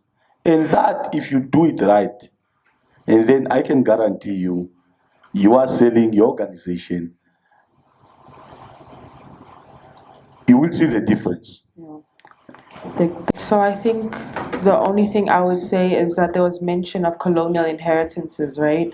And that what we want really for SWAPO is to not deconstruct colonialism. What we want is for them not to sustain it, right? Otherwise, we're headed down that path to an authoritarian state. I think that's what I'll say. I think I would say it's a very complicated issue because on one hand, we do have countries that are making effort, for example, Namibia, Mauritius, and Zambia, that are making efforts to consolidate democracy. And on the other hand, we have African countries that do not make efforts at all. For example, Zimbabwe under the Robert Mugabe rule. So I do think it's an issue that still needs further analysis and a lot of work to be done. All right, thank you. I think the question was, are we moving towards a consolidated Southern Africa in terms of electorate, or are we turning into an electoral authoritarian one? Now, there is this perception that it's just a ruling parties that can steal elections. You want to tell me that the opposition won't be interested in stealing elections? So there is always that, and there were serious allegations in Zimbabwe that there were foreign agents who came in, who hacked the electoral system of Zimbabwe, trying to hack elections in favor of the opposition. I'm not saying it's true, but there's that allegation. So I'm just asking, you can't claim that it's just SWAPO, that perhaps people must check SWAPO is stealing. Why can't we check that IBC is stealing elections? Why can't we check that PDM is stealing elections, or they will attempt to? So it must be everybody. That's why everybody's afforded an opportunity to send their agents to the polling station. It speaks to perhaps fair and free elections, and we are already doing that. If we can strengthen that, and there's always been, I think, when we started with ballot vote. Some people complain, "No, this thing is not good." Got the EVM, they complain. Now we are back at the ballot again. We are still getting the same outcome. Now with regards to perhaps we do not boast, and I believe because we are in solidarity with all the liberation movements in Southern Africa, mostly, and CCM in Tanzania as well, that is in Eastern Africa. No, none of these political parties claim to be perfect. And even me sitting here can't claim that our government is perfect. The question should be, have we done something? Now let's go back to where we found this country in 1991 and the achievements. If you can measure that, we have done a lot. I mean, imagine Namibia being #1 in Africa in terms of road infrastructure, surpassing even ancient countries like Egypt. We have done something. When we were born, some of us, we are kids and children of domestic workers. It's not that we are elite kids or anything. And people, when they see you in the ruling party colors, they always look at you as an elite. I'm not an elite. I come from the same background as majority of the people. And I will never come to this platform and turn my back against them. So #1, we do not claim to be a perfect government. We need to do more. We have done more, but that is not enough, and we continue to do that. Thank you so much. Last 1 minute. Yeah. Okay, very brief. I think there's a consolidation in terms of democracy. We've seen Zambia, we've seen Malawi, Namibia soon to join. We see what is happening in South Africa, but it's interesting because there is a consolidation faction against two political parties from the opposition. Because like I said before, when you are seen as a threat by others, they will also consolidate against you. But ultimately, we need to, because it's here nor there, and it is ultimately in the hands of the electorate. Because if you are satisfied with the status quo, you'll continue to have that status quo. But interestingly, and Paulo said it before he left, and when you look at Zimbabwe, look at the level of members of parliament that SADC has sent into parliament. It's profoundly interesting when you look at that trend. And when we look at whether we are becoming a democratic or authoritarian electoral processes, you look at of key note interest. Who are we sending? Because everybody is concerned here. Yes, presidency is leadership, governance, instilling hope, and making sure that things move. And it gets us to where we need to go.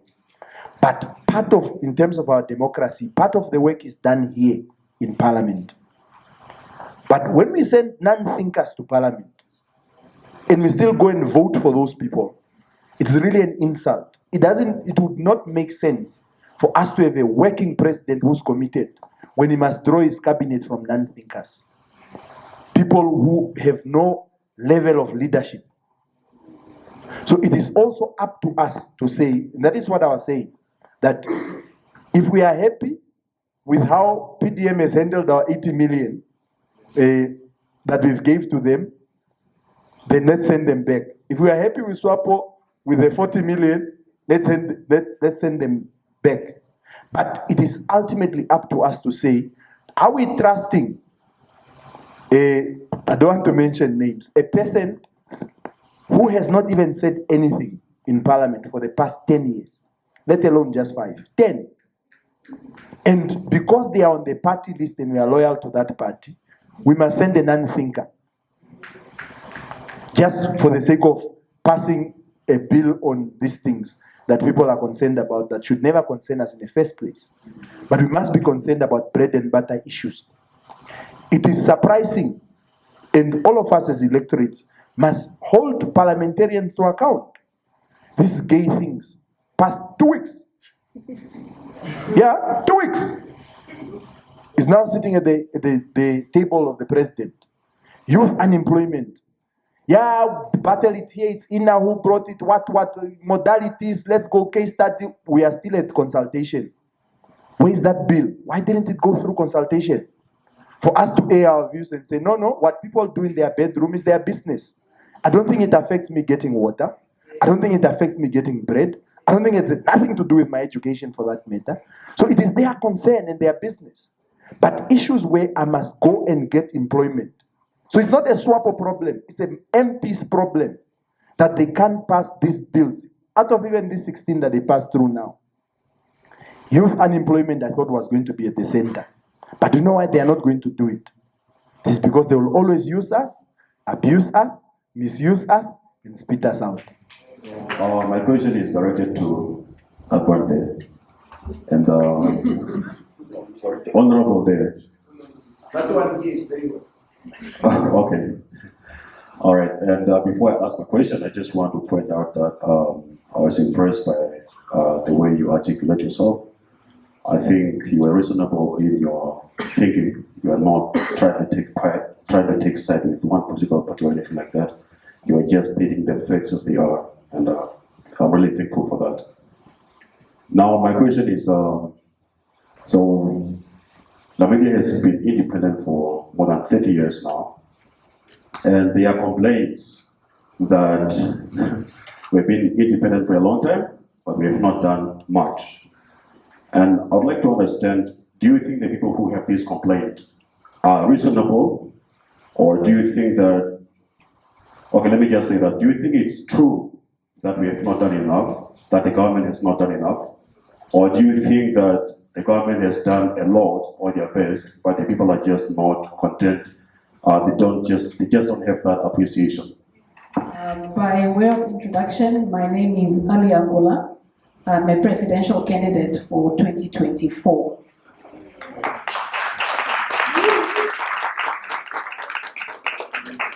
And I'm glad to be back on campus. I'm a UNAM graduate.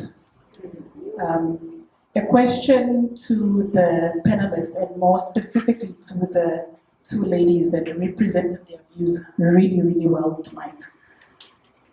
In the last elections, we saw that the urban voter is the one that brought down the 2/3 majority for the ruling party in Namibia. We've got an average age in Namibia of 21.4 in terms of our population. Yet we've got the elderly that carry the elections in terms of determining who is going to be winning. So I want to understand, what are the 3 issues that we need to talk to when we're talking to youth? So if you could just share that with us, I would greatly appreciate that. My name is Kyokolina. I am a political science student. I just wanted to understand that I think one of the ways that we can basically break this chain of party dominance is through coalition, something that has been brought to the table before.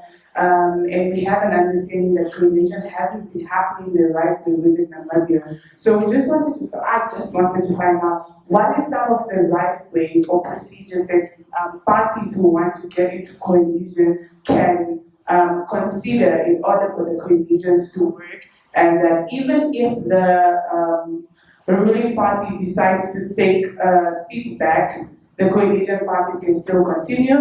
And then second, I just wanted to find out how do we break away from the whole notion of the governing party is the government? Because we know that this notion is actually not true, and there should be a separation between the activities of the governing party and the government in itself, because government stands for everyone and it doesn't have to take credit to the party in itself. Thank you.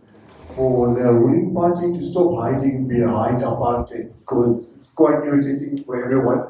The ruling party hides behind apartheid, and everything that's going wrong in the country is still due to apartheid. Apartheid has been going for, Martin, please correct me if I'm wrong, since 23 years now. Yeah, for 23 years, and SWAPO still keeps on hiding behind it. Everyone is SWAPO is doing a lot for the country, but personally, as a member of the youth, I don't see anything that has been done for the people, especially in the Winter constituency. Let's just take a quick survey of what's happening in Windhoek. The infrastructure, most of the infrastructure is still here. It's apartheid infrastructure. Let us be honest about that. Hospitals are apartheid infrastructure. SWAPO's building a new headquarters opposite the hospital. It's dilapidating. I'm not sure if you guys have been there. Some of you maybe have medical aid or so you guys don't see what's happening there.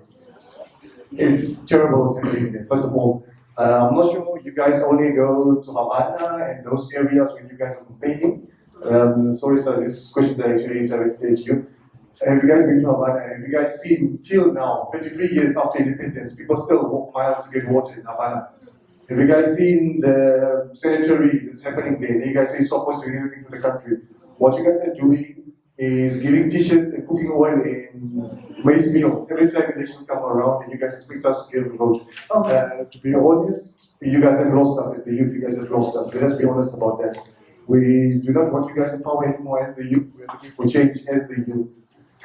So what is you guys' motion to bring us back? Because you guys have lost us totally as the youth, because you have brought nothing towards us. The train of you guys have brought independence. That is old, it's done. So we want new parties. We are happy for the independence you guys brought us, kind of, which you guys also just halfly contributed to. Not fully, let us be honest about that fact also. Castro contributed to. Cut it there. I think your questions are double barrel. Yeah. So we'll keep it as, I think you had 2 questions, right? Yeah, it's a mouthful. It's 2 questions and then the rest were statements. I just wanted to add it. Yes, thank you. Okay, thank you. Reasonable complaints, yes or no? Yes. He who feels the heat when you're at the fire, you have every right to complain because of this dollar that you spend out. If we can't afford to provide basic services to every Namibian, just basic services, I'm not talking about extreme. Wi-Fi, we are going extreme. Think about where you sit in this country and you only get a mobile clinic once a month. When I was in prison, and I listened to radio a lot then, I heard a story of somebody, you know, when there's no donkeys there, that area in Okwanyama, there's a lot of cows. And the makeshift bed that they've put for a cow, person was sick because the date of the clinic coming is very far. They had to take that risk. And the person died on the way. Now the trauma that you experience in that aspect, and that person complains and say, government is not doing enough. Do they have the right to do so, yes or no? I think the answer is blatant. When you speak about water supply in the country, just basic services, water supply and is proving to be a challenge. But of late, government has done some extreme works. This is one of the challenges that I have with government, is that their way of communicating what government has done is communicated at a political campaign. So it becomes difficult for a voter, because there are people who simply just are Namibians, don't participate in elections, don't belong to a political party, but also equally need to get those services. So they can't differentiate what government has done from what SWAPO prides to do that they have done. So yes, when it comes to basic services, we have every right to complain. And we must find a modality to deal with that one. Coalition systems. It's a competing interest. And for as long as that we have selfish people who we put in political offices, it will be proving to be a very difficult, daunting task to get services delivered. We're speaking about the city of Windhoek, and I want you as students to go and do research. Since 2020 to date, their budget is going to be approved now by the minister. You must look at that budget line between 2015 to 2019. And you look at 2020 to 2023. The budget lines, the items that are in the budget are the same. Ne? So if they are the same, it means that there is no change. Yes, we have different people, but is there a difference in thinking in terms of service delivery? So we can be speaking about, let's get change. Yeah, we get young people. SWAPO is doing a great job in terms of organic change, which is driven by the people. That is why you see there are now young people who are allowed to come to platforms and speak. Young people taking over in their rank and files. It's because of that pressure that you're exerting from, you are saying you are gone. So when they see young people are gone, let's put young people so that they can get young people back. So that organic must also be applauded. But the problem becomes that if you are changing what we think is not working with the young and is still not working, then we are doing a disservice to ourselves. So that is why we need to go deeper in terms of meritocracy, and that is how we can solve that coalition problem. I think the political system that we have adopted as a country, unfortunately, is the one that allowed for many of these things to happen.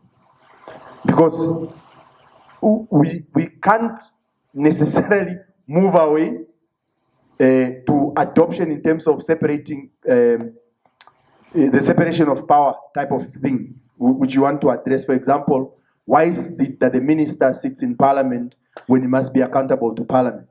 But in our foundation of democracy, we say, for you to be elected as a minister, you need to be part of the August House, which is parliament.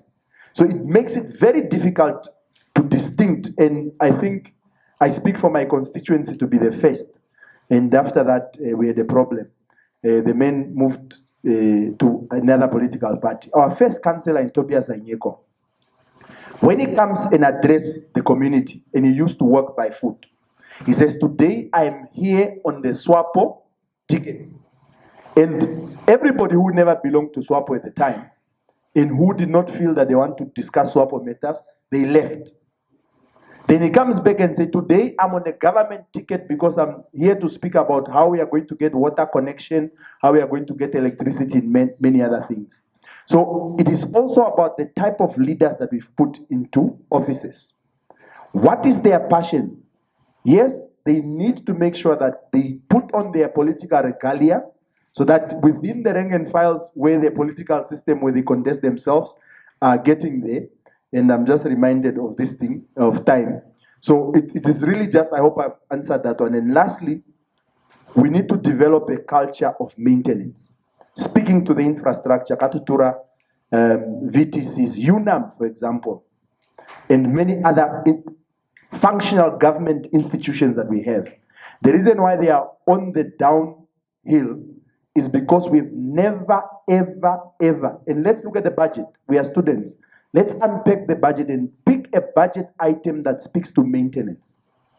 We are spending 8 billion in our capital budget to build new things. But government is not deliberately taking out even just 3 billion. Do you know what 3 billion in maintenance is going to do? It's going to make sure that everybody who is going to VTC, all of you who are business minded, all of you who are accountants, have some sort of share in this 3 billion. Because it's pumped directly into us. So it doesn't mean that we must now order medicine from India and we get them for $30 and price 1,300. But it means that a person now goes and buys a screwdriver, gets a nail, and just maintains a table. Buy paint and brush. So it's putting direct bread on the local economy. So it means that if your grandfather owns a small hardware, they get a piece of that, and they go to Pupkewitz to go and procure from Pupkewitz, or somebody goes to China, get the material, but still be able to employ in the local economy. So the three issues in terms of addressing with the youth, the initial one would be bread and butter, right? Everyone needs to put something on their plate. But before we even get there, we need to talk about political and civic education. There is disinterest because the youth feels as though they're not within the spaces or not welcomed within the spaces, right? And in order to get rid of that, it's important to educate them on their responsibilities within a democracy, on their responsibilities as it pertains to political participation, right? And then we can rebuild that trust enough for us to be able to communicate whatever issues we may have at hand. And then coalition quickly. We had spoken about fractured politics, and I had said that fractured politics is what makes coalition almost impossible, right? Because then we prioritize individual interest over the collective goal and the collective needs and wants, and so that makes that difficult. And then to move on to the ruling party not being a government. Right. So with the dominant parties, what we find a lot is that the countries run as if it's their household, right?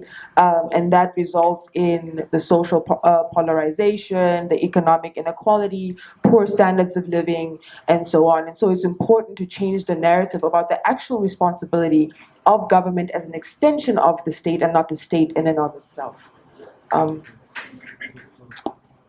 Okay, so this is just some of the three things that were highlighted during the panel discussion.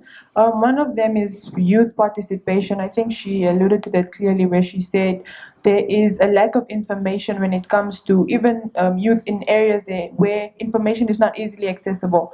It's lack of decentralization where youth are not able to understand the importance of their involvement in politics, and they do not have access to platforms where they get introduced to how they could participate and where they could easily have an impact in politics. There's also a lack of motivation and loss of hope in the government system, probably because we've been seeing our elders for the majority of the time in parliament. We do not see youth being represented a lot. Okay, we do have a few of them doing a great job, but we do not have many being represented and being praised for their efforts in parliament. So we do need to have sort of a uprising of youth being motivated once again to make an impact in our political society. Yeah, I think the only questions perhaps I'm going to answer to is my young brother there about perhaps I understand the frustration.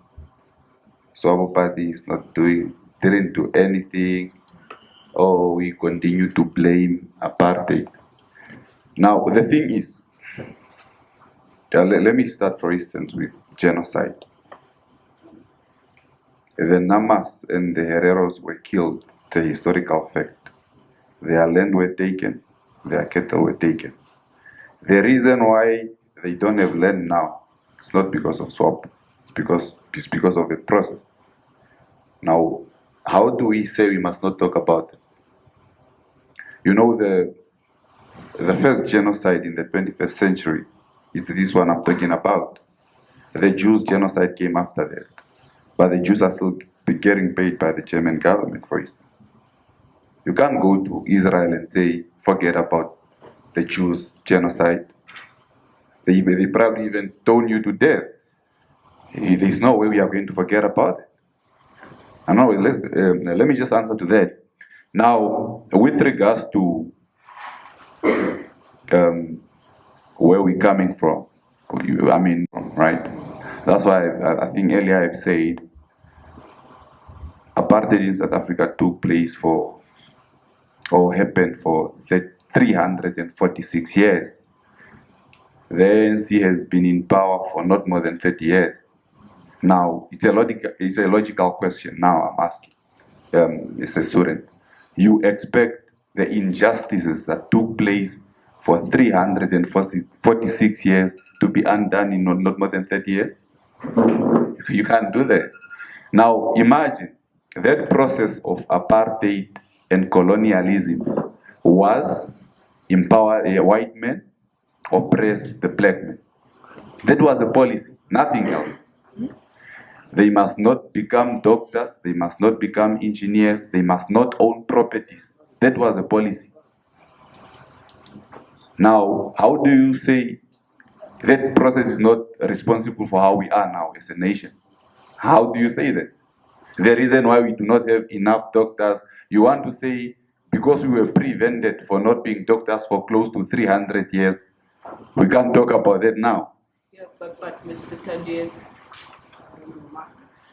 I think what the young man is trying to say is the responsibility. I'm still coming to that. I'm just giving him an introduction so he understands where we're coming from. That's why I've said we do not claim to be a perfect government. I know nobody in my party who says we are perfect. We don't say that. There have been failures. Yes, we admit to that. But to say we didn't do nothing, it's a lie. And you know the physical work we did. And I think we must understand the construct of doing things in the apartheid government. Our parents were shipped from the north, and perhaps we must know that there were structures, salary structures. You know, the people, our brothers were on this side where they regarded as natives. They didn't require a pass to come and work here. And in terms of payments, if you're a white man, if you get 400, the colored gets something like 300, Basta gets 250, a Herero gets $80, a Nama gets $70, somebody from the north gets $40. That was the structure. And that is where we're still coming from as a nation, right? You know, where we have people who saw, because this one is a Nama, and perhaps he's in favor of the apartheid regime, he's getting $100. Me, I'm the last in the chain as a Vambu, I'm getting $40. The nation is still coming from the background. There's no way you can take up a platform and say, we must forget about it. There's no way you're going to do that. But in terms of what we have done as government, I've just said, young people, my brother is saying that the SWAPO party has lost. I'm a young person. SWAPO party has the largest youth wing in this country in following, in membership. The young people didn't leave the party. We understand there are frustrations, there are certain things, especially with youth employment, we didn't do, but we are doing that. And I'll give you, for instance, the government, it's a cabinet decision, have banned the export of marine, not marine resources, but our natural resources, whether it's diamonds, whether it's gold, copper. They has banned the exportation of those resources in a raw form. That speaks to employment creation. So if we have uranium here and we say, you are not going to get this uranium, but rather compel you to build a refinery plant in Namibia, that is employment creation. If we have gold here and we say, you're not going to take this gold, you must build a gold refinery plant in Namibia, that is employment creation. We're working towards that. As a SWAPO party, usually we are in the process of working first a white paper, what we think will be the best way to, the government to address youth unemployment. All right, and if you look at the intakes in government, majority of the people that are recruited by government is young people. 90% is young people. But the duty of employing people, employment creation does not lie with government alone. All right, so the government rather creates a conducive environment for the thriving of employment creation. And I'm speaking of it's a cabinet decision. Government have just, for instance, started with banning the exportation of our resources in the raw form. That speaks to employment creation. Now, with regards to be able to, I've just given a practical example. Now, those of you who are from Window, now in terms of service delivery now, let's start with the land. Those of you who know Section 4 in Ochomise, that land was given for free to the citizens. Section 4 Ochomise. It was given, that time SWAPO party had the majority in the council. Those people didn't buy that land, they were given for free by the city of Window. If you go to Oshakati, where I come from. Okay, let me just finish up.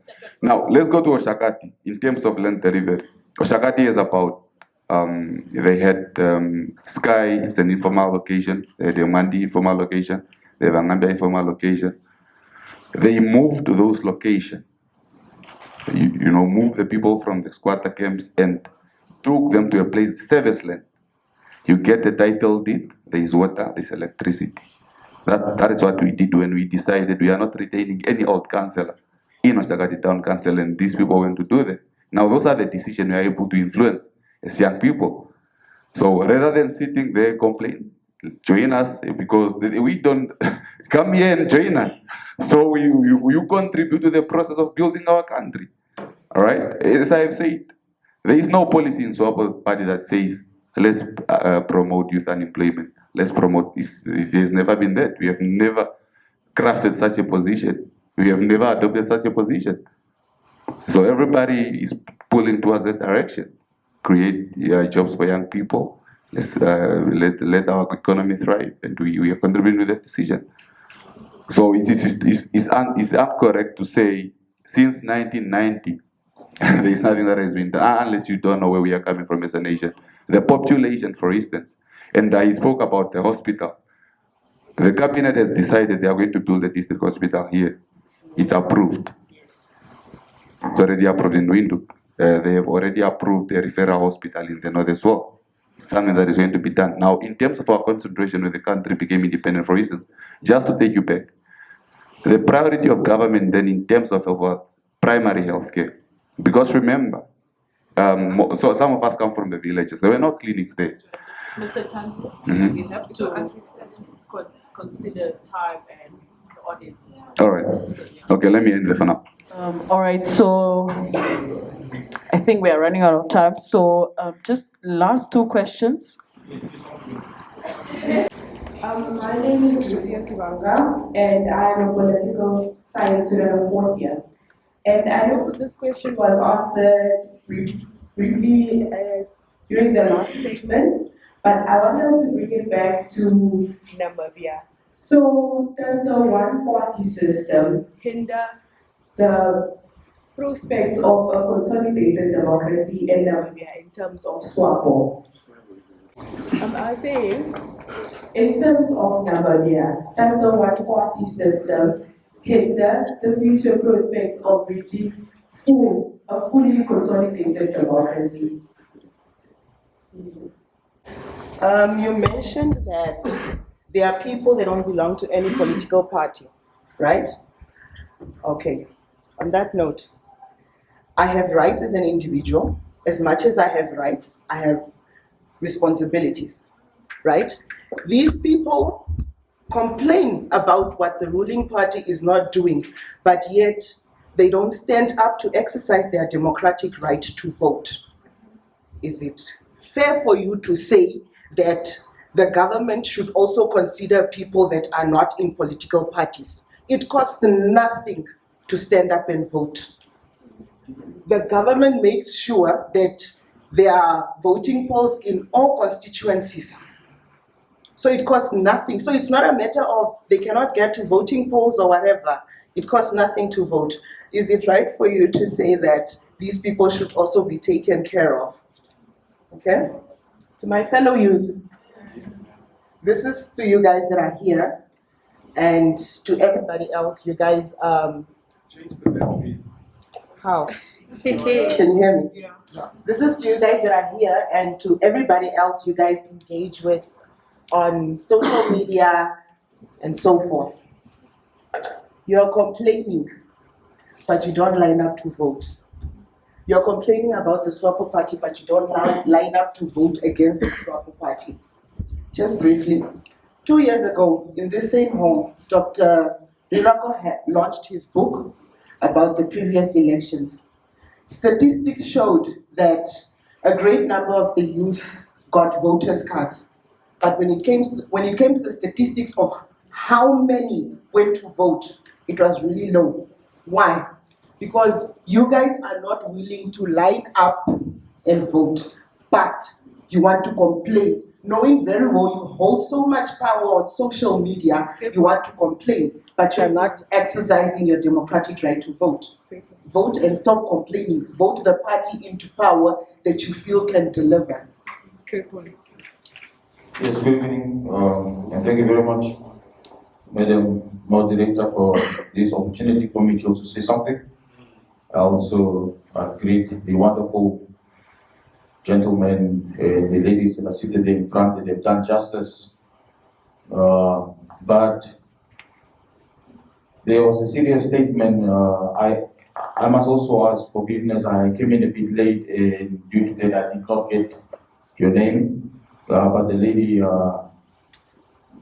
the black, if I may say that way, you made a serious statement here, but maybe due to the audibility of the microphone, I didn't maybe get it correctly. But I just want to ask you. You said there are political parties that are receiving funds from the state, while I am just asking, and if not clear, then you can just make it clear to me. Yeah, please. But then, as to what we have in all the documents, it is clear that each and every political party that is registered with the ECN gets a certain amount of millions for them to carry out their day-to-day or even yearly activities as a political party. Now, I just want you to just rectify that statement. Maybe I heard correctly, or maybe I did not hear it. And as I'm about now to give back the microphone, Moderator, I stand on you. There were certain individuals, or the last speaker that was speaking, seriously decampaigning the organization which I represent. I do not know if the dead was allowed in the house also. Thank you. On all fronts. And if people cannot participate, and if there's no plurality and there's no competition, then it's not a democracy, so it cannot be consolidated, right? I think that we're Thank you for taking the bullet. Yeah, we were speaking towards political parties who are represented in parliament. Those are the ones that receive the funds to run the administration. But what we are extending to that is to say there is really nothing that they do for the voting community that they represent. I think she addressed the first question around that one-party system. The second one, I think the vote ultimately, in the understanding of the power within the vote, is key for all of us to understand and be able to comprehend and be able to ultimately take responsibility for. Does the state carry a responsibility for each and every Namibian? Absolutely. Without a shadow of a doubt, even a child who does not vote, the government and the state carry a responsibility to ensure that this child is fed, this child has proper shelter, this child has access to education, and these are what we swore to, that oath that a person takes. It's not to say that when I take oath and I'm given 2 billion to administer under the Ministry of Agriculture, or 14 billion under the Ministry of Education, we are only going to give those that have voted for us. That is why our right to claim for anything is in 3 documents. 1, a birth certificate. 2, an ID. 3, a passport. The rest, permanent residence, when you are married to somebody, or we want you for a specific skill. So therefore, naturally, we've always defined elections and I'm going to finish now, in the following manner. Each Namibian over the age of 18 who is eligible to vote represents a 1%. So the choice is now yours. In every 5 years, what you want to do with that 1%. Yes, it may be unfair for somebody who has not queued up and for somebody who has not been able to cast a vote to come back and say, but why is it that we are not getting service delivery? When they had an opportunity to contribute. For example, people in Windhoek West, 4 students In fact, 5 students could have, my good friend Emma could have not been a councillor because of just 5 people.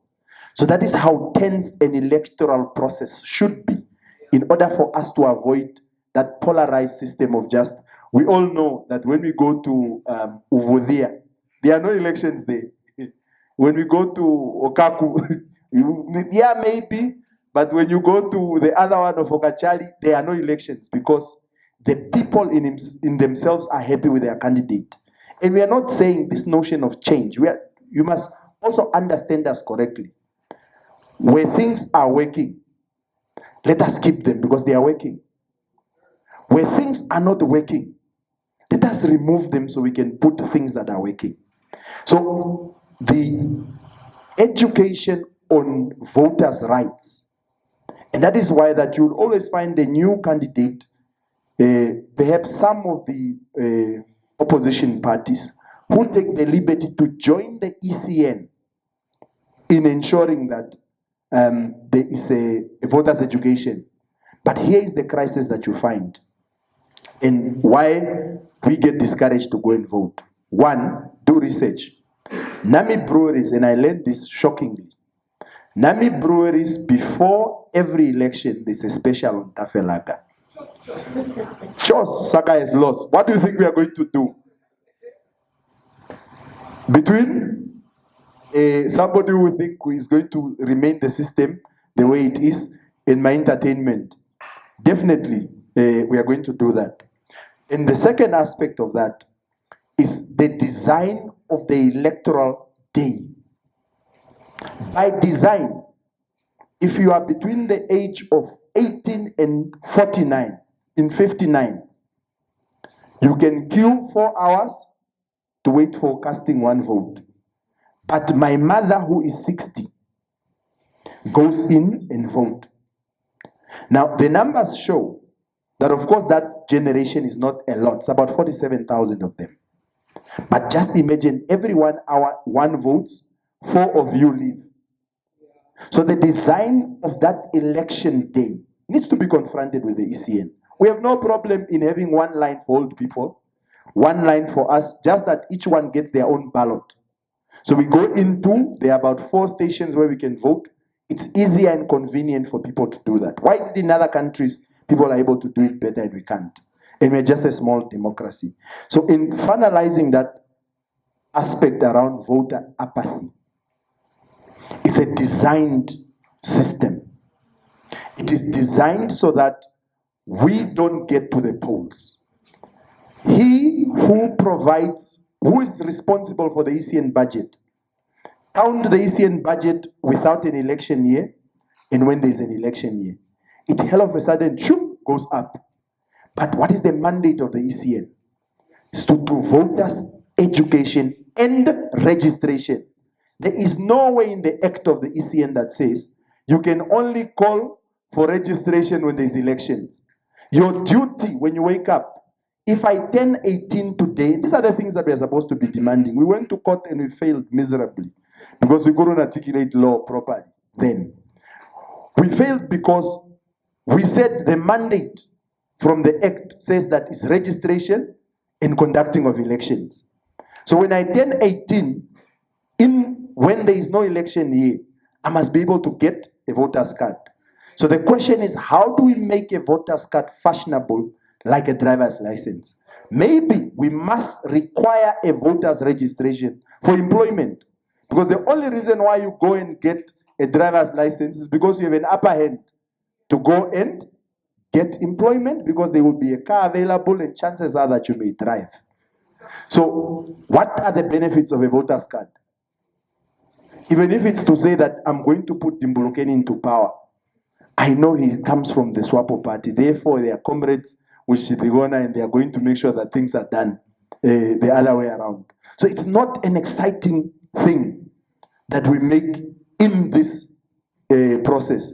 So it is by design, and to make sure that those that understand the fear of you must go. That is why you always find that those people who have not voted in the last election can topple this government hands down.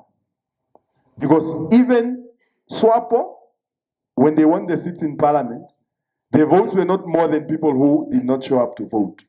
Even President Geingob did not get more votes than people who did not show up. Unfortunately, we are not in the United States where we have protest votes and are considered. So for us, if you show up, we count you, that is it. A question on the one-party system. Whether it hinders a fully consolidated democracy in Namibia. I think last time I checked, we don't have a one-party system in Namibia. We have a lot of political parties here. And I think it's time that perhaps we define these terminologies into our own context. For instance, if you go to China, China is a communist state. There is only one party, but that does not mean that the citizens are prevented from participating in political activities. If you want to contest for political office, you are given that right in China, but there's only one political party that is allowed, that is a Communist Party of China. Now, you go to countries like the USA. The USA, they come here through donor funds and sponsor a lot of political parties. But in America, it's either the Republican Party or the Democratic Party. Nothing else. You go to Britain. If it's not the Conservative Party, it's the Labour Party. But they come to Africa and say, a lot of parties, that is democracy, but they don't practice that in their own countries. And those countries have been independent and have been, practicing democracy for more than 500 years now. Ours is just 34 years, but we must have more than 20 political parties so that we are seen as democrats. But in Britain, it's either is the Labour Party or the Conservative Party.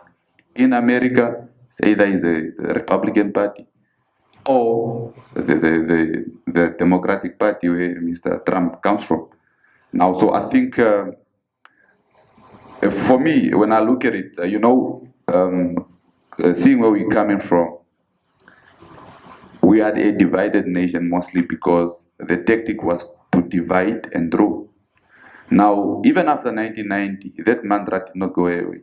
The people who, pumped a lot of millions to divide our nation, they didn't stop doing that. They're still doing that. It's a fact.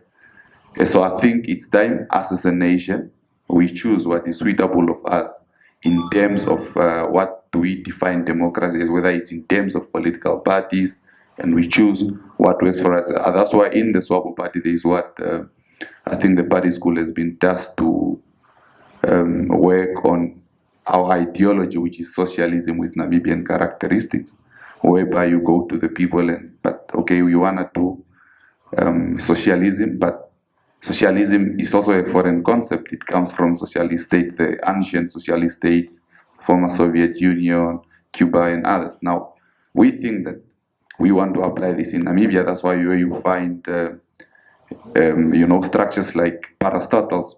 We have decided you cannot let, for instance, the supply of water to be in the hands of private actors, supply of electricity in the hands of. That is a structure of socialism where the government must take charge of those strategic states so that then you'll be able to use it, so that even those who cannot afford will get access to what we have to offer. Now we have decided that let's see what are the characteristics, what are our identities and perhaps differences as a nation, so then we craft an ideology that really speaks to us.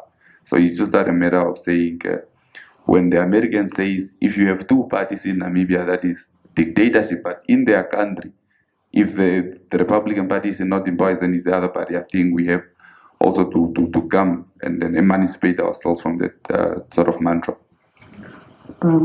Thank you so much. So as we...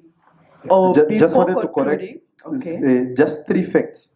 One, on a cabinet decision that nothing can go out wrong. It's false, because even today, lithium went out. HUSAP took out our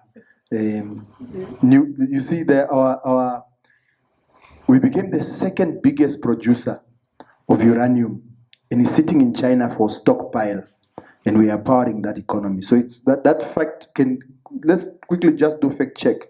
Ochomwise extension 4 and 5. Inno Investment was the developer of that land. Each young person bought a farm which was initially $60.